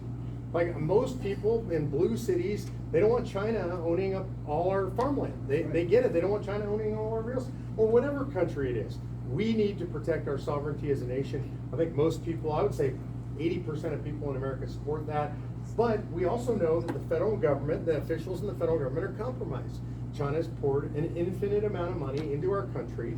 Lots of people have their price. They think, oh, I'm not doing that much harm. I'll make my $5 million or whatever it is, and I'll just give away a little bit to the Chinese government. It won't make a difference. Or whoever is the influencer, Qatar or Saudi Arabia. We just have to stop that. I would say at our educational institutions too, not asked about here, but there should be zero foreign dollars going to our educational institutions. And we can do that by amendment as well. I love that. When I go back to basics, prior to 1913, government spending as a percentage of GDP was flat. A state senator from each county electing the U.S. senator kept spending and the feds in check. 17th Amendment in 1913 killed this country. Then coupled with Federal Reserve, let's get rid of the 17th Amendment and the Federal Reserve. Wouldn't that fix things back to basics? It's even worse. 1913 was also the 16th Amendment. So 16th Amendment, federal income tax, you could do an income tax under Article 1, Section 8, but it had to be evenly apportioned among the states. This created the opportunity for the progressive income tax. But anyway, 16th, 17th, and the Fed, all in 1 year. One more. What were those people smoking? Reapportionment Act of 1913, which sets the number of people in the United States House of Representatives At 435. Ever wonder, like, what, 435? Yeah. That's a weird number. It's not divisible by the number of states or anything like that. But it's just in 1913, they're like, you know what? It's just getting to be too crowded around here. Yeah. We won't be as important if we have more of us. And so we're just going to cap it. You know, right now, if we went by the original formula, it'd be over 7,000 members of the House of Representatives. Wow. Some of my friends, or people I used to call friends on the left, would be like, oh my God, if you had 7,000 people in the House of Representatives, you couldn't get anything done. Awesome. Yeah. All right, if a balanced budget amendment is passed, how do we assure there won't be an emergency clause? Because we could always be in a state of emergency. How would it assure government will be reduced in size? That's a great question. This is actually an ongoing debate, even at the state level. I bet the legislators that are here have been debating what does emergency mean now, right? Because we've seen the abuse of it, and so we know we don't want Because we have governors. a climate emergency. Right? Yeah, now there's going to be, just Right. like COVID was an emergency that allowed governors to be dictators and the federal government, the president to be a dictator, climate emergency, that's the next one. It's coming. I mean, they've been planning it that way. So great question, and I think there's going to be really good debate on this when they do the ballot split, because you do need to be able, I mean, I actually think you do need, at war, there are certain things you're going to have a way, to do that. And so that'll be a great debate, and we saw some of that at the simulation even. And so, I don't know what the perfect definition is there, but I think you raise a very, very important issue, and the key is to make sure you carefully define it so that you can't just throw anything into the emergency. We got a real challenge on this one, folks. I don't know how Montana's handled it. I don't think Texas has handled it great, but we've at least got now, I think it's a 30-day limit on the governor's emergency power, and then the legislature has to be able to step in. But man, I did not see this coming. And when COVID hit, I went back and read all of the 1971-72 statutes that created these emergency powers, and none of them, none of the debates that I went back and read contemplated that they would use stay-at-home orders and all of that for a virus. It's crazy how good the left is at taking advantage of a crisis and manipulating the And process. I'll give you one example of a proposal for that at the federal level, because this is a problem. Everything will be an emergency, right? We'll have a gender emergency or whatever they want to call it. And so I think if you could say something like, I'm not saying this is the perfect formula, it has to be a 3/5 votes of Congress. Yeah. Like you need a super majority. If there's a war, the odds of not, and we're genuinely at risk, the odds of not being able to get a 3/5 majority are pretty low. And so you want something that's a genuine crisis where Congress, the broad body of Congress is actually freaking out. Because we're going to have a large majority, or a large time in American history where Congress is well divided. If you can get to a 3/5, you could come up with some. There's no perfect way, right? Like I think sometimes no matter what we say, a naysayer is going to say, yeah, but then they might do that. There's be no perfect three-quarters way. or You do whatever. the best you can with what you got where you are. Yeah. So I think that's going to have to be debated. And just as an aside, Certainly better than no limit at all. Yeah. Right? Let's put it that way. We What's had the a alternative? convention of states. We had 2 simulated convention of states. We watched these debates take place. Absolutely incredible to watch these debates. I would argue we had men and women come in from all over the country, really good people, good legislators from all over the country. I watched good people become great. It was an amazing experience. And they were in these rooms and they were having these debates. And remember, a simulation, right? It's just 2.5 days. And it was so intense to watch the level of debate, the argument, the intellectual skill, the passion. The thing that I heard more often than anything in a simulation was people would walk out of them like, man, I just gotta remember this isn't real. Because I'm so agitated in there because I feel like we're dealing with the Constitution. So I can assure you when people walk into that room, they're gonna take it seriously. We're gonna see a very high level of debate. What's the best infinite way to describe the constitutional role of the judicial branch of our government? I would argue it's to apply the law and the Constitution to the fact circumstances before the court at that time. So in other words, not to write law. That's what we've moved into now. The courts are making law. They're writing law, not just at the federal level. We were talking about at dinner how they're doing that now here at the state level and overruling the legislature constantly. And it's the founders put it this way. They said they're basically not equipped to be able to make policy decisions, and they're not. You elect your representatives to make those policy decisions. So anyway, I would say to apply the law and the Constitution to the fact circumstances before them, and sometimes that does require an interpretation of the Constitution. Now the left has made that a Mack truck size hole to drive all kinds of things through, but there are times where they have to interpret a statute and apply the law by discovering the original intent of what that statute was supposed to be. We already answered this one, but just so you know that we're not skipping you, what is the history of COS? Has there ever been one called? Was there an amendment put in place? So maybe Mark at least answer, maybe not what there has never been one. He already answered that. But I think it's great to tell the story of how conventionofstates.com came together and how Mark Levin was working on this, Mike Ferris was working on this, you were working on this. I was over here doing it in Constitution classes, and none of us knew each other and Right, didn't know that the other ones were All of working us on had it. come to the conclusion that we're losing our country and the things that we were doing weren't working. All of us involved in elections, paying attention, giving money, working for candidates, trying to figure out how to save the country. I'd stumbled into the Tea Party movement, helped build Tea Party Patriots, the largest Tea Party organization in the nation. 2010, we elected the largest swing class in Congress since 1938. I was there on the Hill for that election. I was giddy. Like, I thought everything was going to change, right? And this was an incredible swing class. I think it was 68 seats changed hands. Absolutely unbelievable. And then immediately after that, nothing. Yeah. Like, nothing changed. Yeah. And I was astounded by that and depressed by that. And Penny and I literally dedicated our lives to this. We'd spent all of our money doing this. I quit working my normal job. We weren't getting paid. And then nothing happened. And so I thought I was going to quit politics. And I started seeking another way. There had to be something else to fix the country. I met Mike Ferris. Mike Ferris is the founder of the homeschool movement in America. He made homeschooling legal when it was illegal in all 50 states.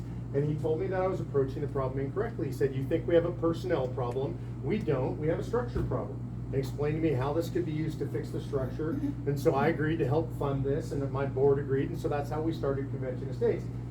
This is going on.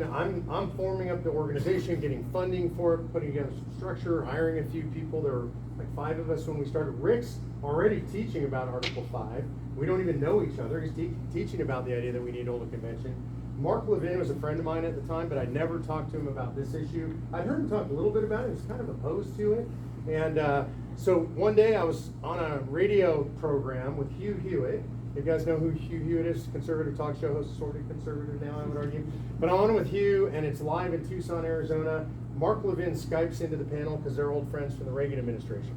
And it's me and 2 other people on this panel, Hugh's hosting, and we each get to ask Mark a question. And I ask him what, at that point, is a very self-serving question. And I say, you know, Mark, I feel like we've lost our country, and elections aren't enough. Clearly, they don't do what we ask them to do when we get them elected. So I feel like we have to call an Article 5 convention and propose amendments. I think that's the only way we get control of our government. And if those of you who've ever listened to Mark Levin, you know he's always got a long answer for everything. And he's pretty aggressive about his opinions. I'll give you the closest to verbatim I can give you what Levin said, because I remember it really well. He said, well, it's just, I think that I'm writing a book. I can't really talk about this, but I agree with you. That's his entire answer. Wow. And I'm watching him on a video screen like, that was the weird. I think he likes it. That's so weird. I don't know what he means. But then it goes to the next person who's sitting next to me who asks the next question. I'm watching Mark Levin on this big screen at the back of the room so I can see what he's doing. You guys can picture Mark. He's got his scruffy gray beard. He's got his baseball cap on. And he's looking down while the next person's asking the question. My phone is sitting in front of me on the table, and it buzzes. And I pick it up, and Levin is texting me while I'm on stage. And he says, we need to talk. Call me as soon as you're done. And so I'm thinking, oh, this is so awesome. Mark Levin's totally into this. And it's the break of a lifetime. And so I walk out to the lobby as soon as the event's over, and I call Mark. And as soon as he picks up the phone, he's screaming at me. And now I'm one of the idiots on his radio show. Right? And he's yelling, what the hell did you do? And how dare you? And nobody knows about this. And I can't believe. Who told you? Yeah, who told you? And you put my contract at risk. And I'm telling and he finally stops for a second. I'm like, Mark, I have no idea what you're talking about. And he stops. He's like, what do you mean you don't know what I'm talking about? I said, I don't know. What do you mean? He goes, well, I'm writing a book. And I said, I know, you're extra cranky. You're always really cranky when you're writing a book. And he goes, no, I'm writing a book about Article 5 and about calling a convention of states. I go, what? I didn't know that. And he goes, why'd you ask me the question? I said, well, me and Mike Ferris, we started this organization, and we're trying to call a convention of states. And there's this long silence. And Mark says, that's not a coincidence, that's providence. And so when we launched Convention of States, we thought, okay, we're going to be this little tiny organization. We're going to try and tell the whole world about something they don't know anything about. And instead, we get 6 weeks of Mark Levin on the air every night going, Convention of States, Convention of States, Convention of States.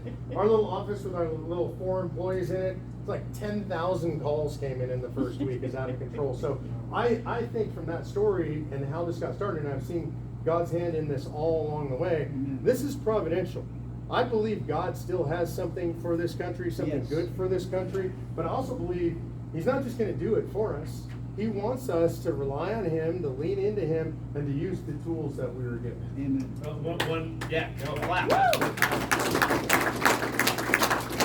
One of the things that blew me away when actually it was Mark and Mike together telling this story, I think it was a summit, I can't remember, And Mike said that he was living 1.2 miles from Mark Levin at the time. Yeah. And they didn't know each other. We had breakfast together once a week. Yeah, it's crazy.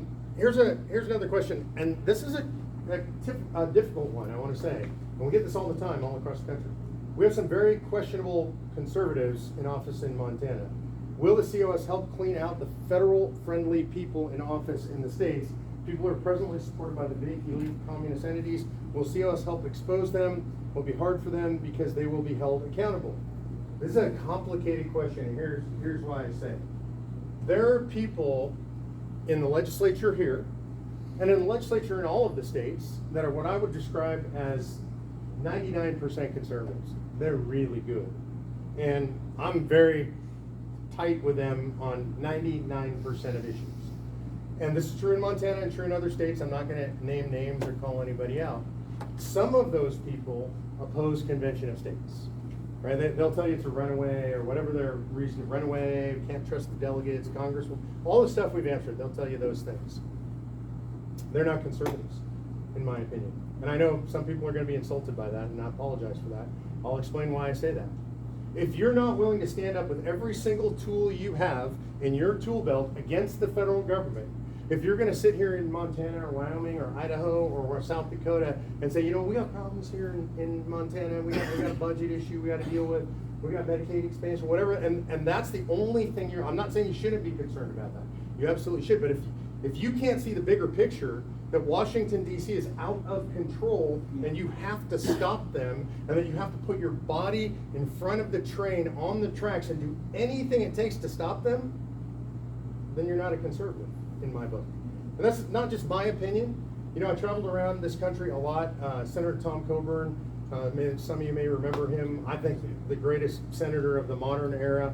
He was known as Dr. No. He stopped all the bad stuff he could possibly stop. I was with him one time in a legislator's office, and the legislator said, you know, I'm a great conservative to this whole pitch. And Tom looked at him and said, but you're not willing to stand against the federal government. That means you're not conservative at all.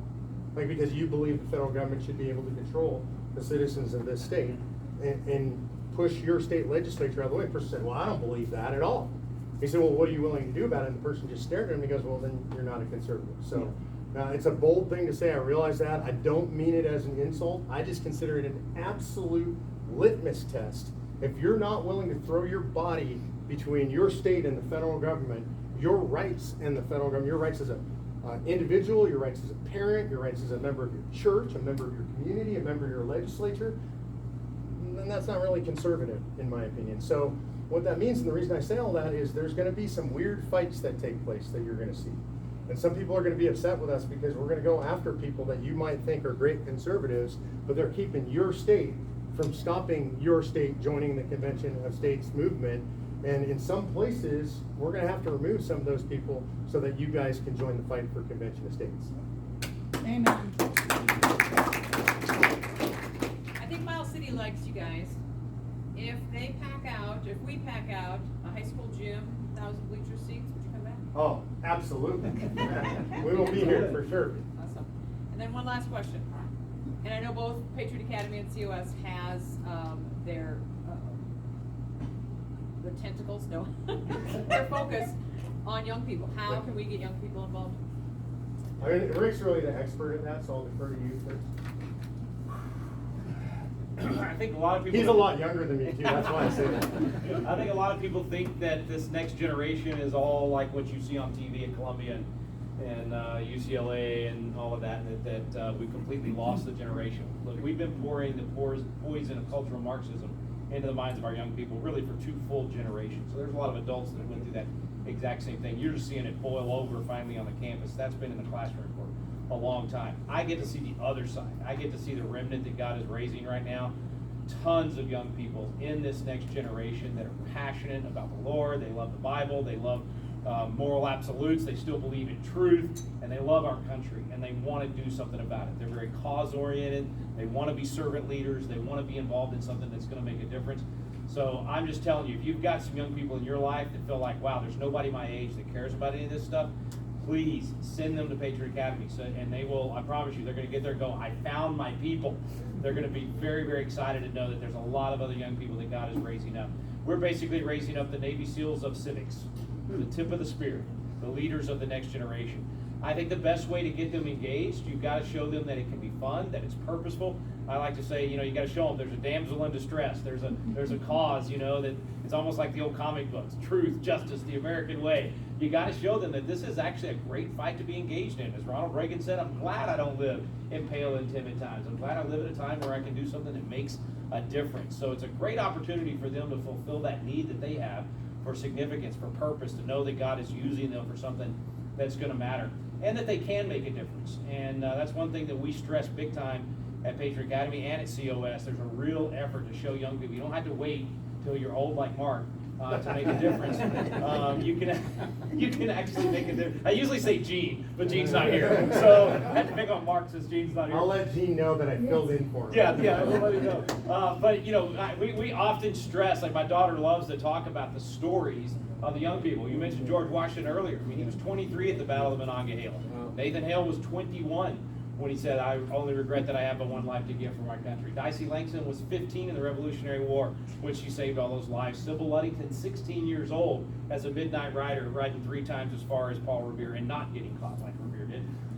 Just story after story after story. Bonhoeffer was 26 years old in Germany when he gave that speech in 1933 to try to wake up the church in Germany and stop the evil that was marching across the country. Thomas Jefferson was 33 when he wrote the Declaration. Catherine Lee Bates was 33 when she wrote America the Beautiful. I mean, you just go down the list.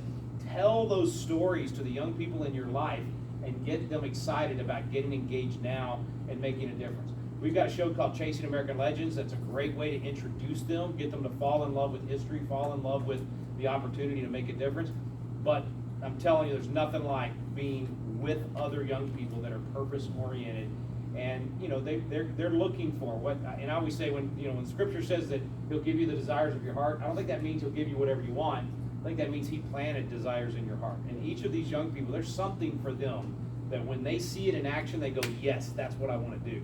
So give us a chance at Patriot Academy and COS to put them in those situations so that they can find that purpose for themselves. COS has a phenomenal mentorship program, their emerging leader program. I've had, my kids have been involved in that. We send a lot of Patriot Academy kids through that. They send a lot of people to our Patriot Academy program. So we're a little bit spoiled, I guess, because we get to see that fruit and we get to see what God's doing with this remnant that's being raised up. So I just want to encourage you, don't give up on this generation. Lean into them. And last thing I'll say, we've got a lot of prodigals in this nation right now, and you've probably got kids or grandkids maybe that were part of that, having that poison poured into their mind, and they now blame you for everything, and they blame your generation for everything. They think America's evil and bad, all that stuff. I want to encourage you not to burn those relationships. Don't shun them and say, well, if that's how you are, then you're no longer welcome. Take them to lunch, start going to lunch with them once a week, or getting on the phone once a week, and just ask questions. And genuinely try to find out, how did you come to that conclusion? And then use that opportunity to feed some truth to them. Don't give up on them. Pray for them, talk to them, ask them questions, and we're praying for all those prodigals to come home. Before we turn it over to you to close, we always like to close with stories, because that's really what people remember, right? We can give you a bunch of info, you'll remember the stories. So I want to close with my favorite story from the American Revolution. If you've heard it before, probably because you heard it from me, because it doesn't get told very often. It's not in any history book. Can't find it out there. If you go on the internet and you look it up, I'll give you some ways to look it up. But I found this story maybe 5-6 years ago, and it's a story about a guy who fought in the Battle of Lexington. When we think of American history, we think of Washington and Adams and Madison. We think of Patrick Henry, the great orator of the American Revolution. Never had notes, always had these incredible speeches. Think about Washington riding into battle and bullet holes in his uniform, but he doesn't get hit. All these miraculous things. When I read those stories, and I read a lot of them, I read all the biographies I can get my hands on. I'm inspired by them. I love them. I never think of myself as them. Like, I don't feel like I could be George Washington. I'm not the indispensable man. I'm not Patrick Henry, one of the greatest orators in American history. And if you only think of history through that lens, you could feel really small and insignificant, like you can't really do anything. Like, I'm no Madison. I'm not father of the Constitution kind of guy, or Adams.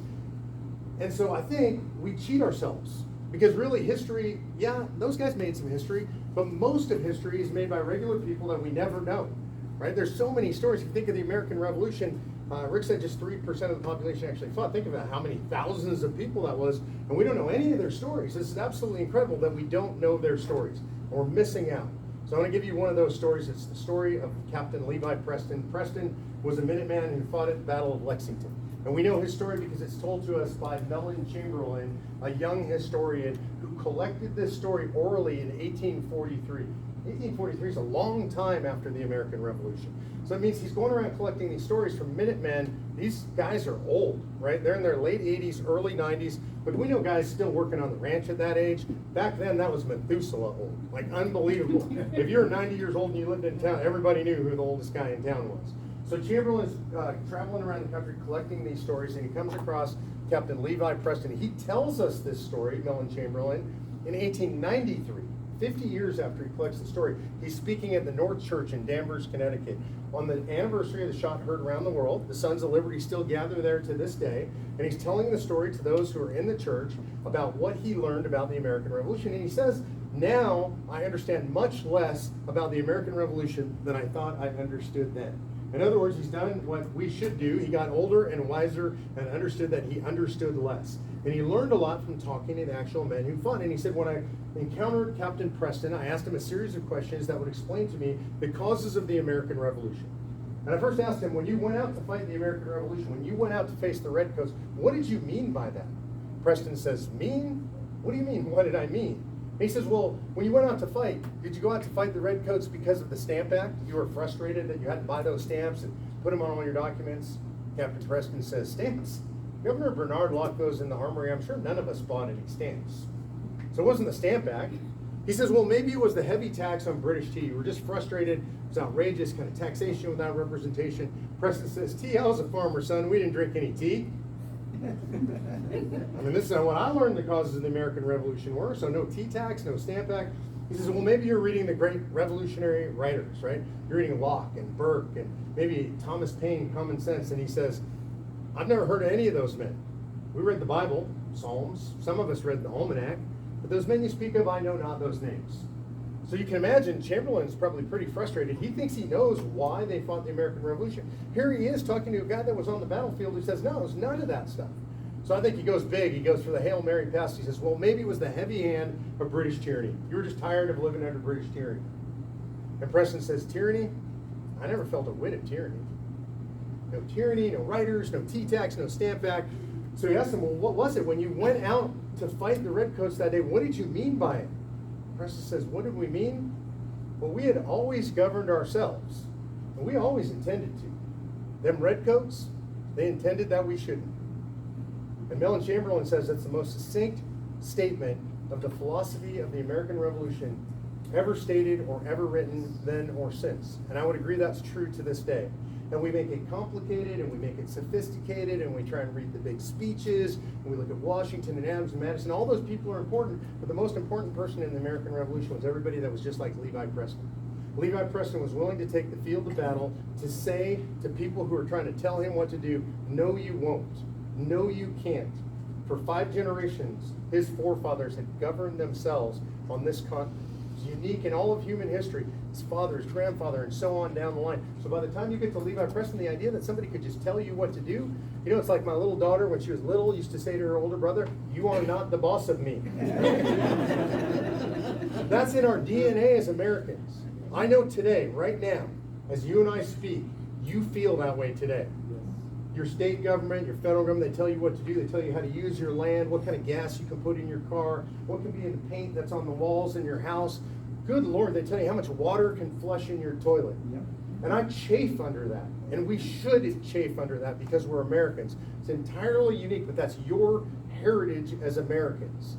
You inherited that by being born here, or choosing to be a citizen here. That is who you are, and I believe it's your destiny if you choose to walk into it. And that's really the question. Do you choose to walk into your destiny, or are we going to be scared? Are we going to turn away from our heritage and what the framers gave us?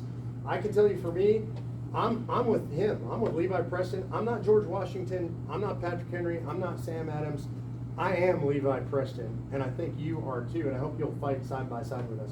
And Rick, if you would close us with the story of Yeah. John Quincy Adams. I think that's a fitting end. You bet. Well, it fits perfectly too with the question about the youth, because John Quincy Adams, after being president, who by the way did not win the Electoral College, he actually was in second place in the Electoral College. Nobody got a majority, but the House of Representatives gets to choose in that situation and said, Andrew Jackson is not a man of character. We're choosing John Quincy Adams. And then, of course, 4 years later, Andrew Jackson takes it back and wins. But John Quincy Adams was really devoted to ending slavery, and so he decides to run for Congress, gets into Congress, and essentially becomes, we talk about one issue people, he was kind of like that. He just talked about ending slavery all the time, talked about the evils of slavery all the time. He'd come in day after day, week after week, month after month. Pro-slavery Congress, they are sick and tired of him talking about slavery. So they passed, kind of labeled it jokingly, the John Quincy Adams gag order to prevent him from talking about the evils of slavery all the time. And he says, well, what happens if I violate this rule? They'll censure me. If they censure me, that means they got to have a censored trial. If they have a censored trial, they got to talk about why they're censoring me, which means we're going to talk about the evils of slavery. So yeah, bring it on. Anyway, so he was like that all the time, and they just got sick of him. And finally, this reporter comes to him, and I'm not talking about, for a session or two. He's doing this week after week, month after month, year after year after year after year. 13 years into this thing, no victories. Now, we give up if we don't win it all in one election, or two elections, or maybe even 3 or 4. Like, I've been doing this 10 years, I'm going to quit. 13 years into it, no victories. And this reporter comes to him and says, you're wasting your time, you're wasting your life, you're certainly wasting my time as a journalist, you're wasting Congress's time. Would you just stop? What's the point? And John Quincy Adams' response was exactly the philosophy that we need to all have in this fight. He said, duty is ours, results are God's. Yeah. I'm going to do my duty and fight against what I know is evil, and God's going to have to handle the results, because I can't make the results happen on my own. And he keeps fighting. Does he get to see an end to slavery in his lifetime? No. He dies 4 years later in Congress, literally falls over of a stroke right there in the House of Representatives. In fact, if you ever come on our tour and at the Capitol with David Barton or myself, or Tim, we'll take you into the Statuary Hall, which is used to be the House chamber. There's a gold plate on the floor for the 7 members that also served as president, and I'll show you the one with John Quincy Adams. But he dies there, actually in the Speaker's office 3 days later, but dies in Congress and does not get to see slavery end. 17 years of doing it. So you might say he was a failure, or you might say, well, man, you got to fight for this your whole life and not get to see the results. Okay, so maybe we are planting trees that we're not going to enjoy the shade of. But I guarantee you that God is raising somebody up to accept the torch from you if you're willing to keep it alive on your watch and pass it to the next generation. It happened exactly to John Quincy Adams. In fact, this kid that came into the Congress that year in his first term, actually just for a few months, was there at the same time as John Quincy Adams. And we don't know exactly how much mentorship took place, but we know that they obviously were both against slavery and got to know each other well. And this young man actually was an honorary pallbearer there at John Quincy Adams' funeral, and went back home, didn't get reelected.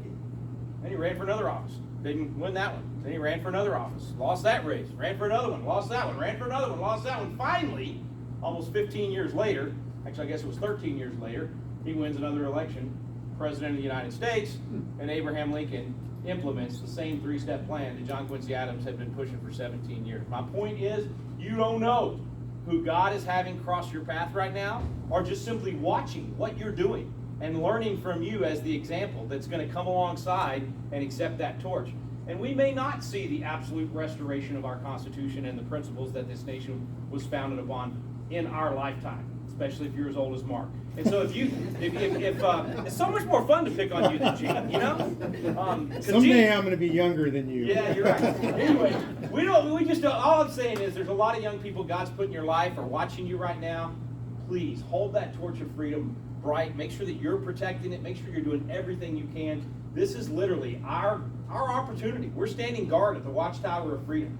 Let's make sure we're protecting and preserving it for the next generation and doing everything we can to restore these principles for them. I really appreciate y'all being here. Thanks for letting these Texans come and say y'all a few times and enjoy the evening with you. I'm assuming you're closing us out, so I'll get out of your way.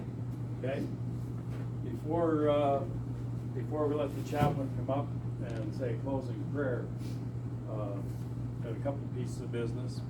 But first of all, I want to thank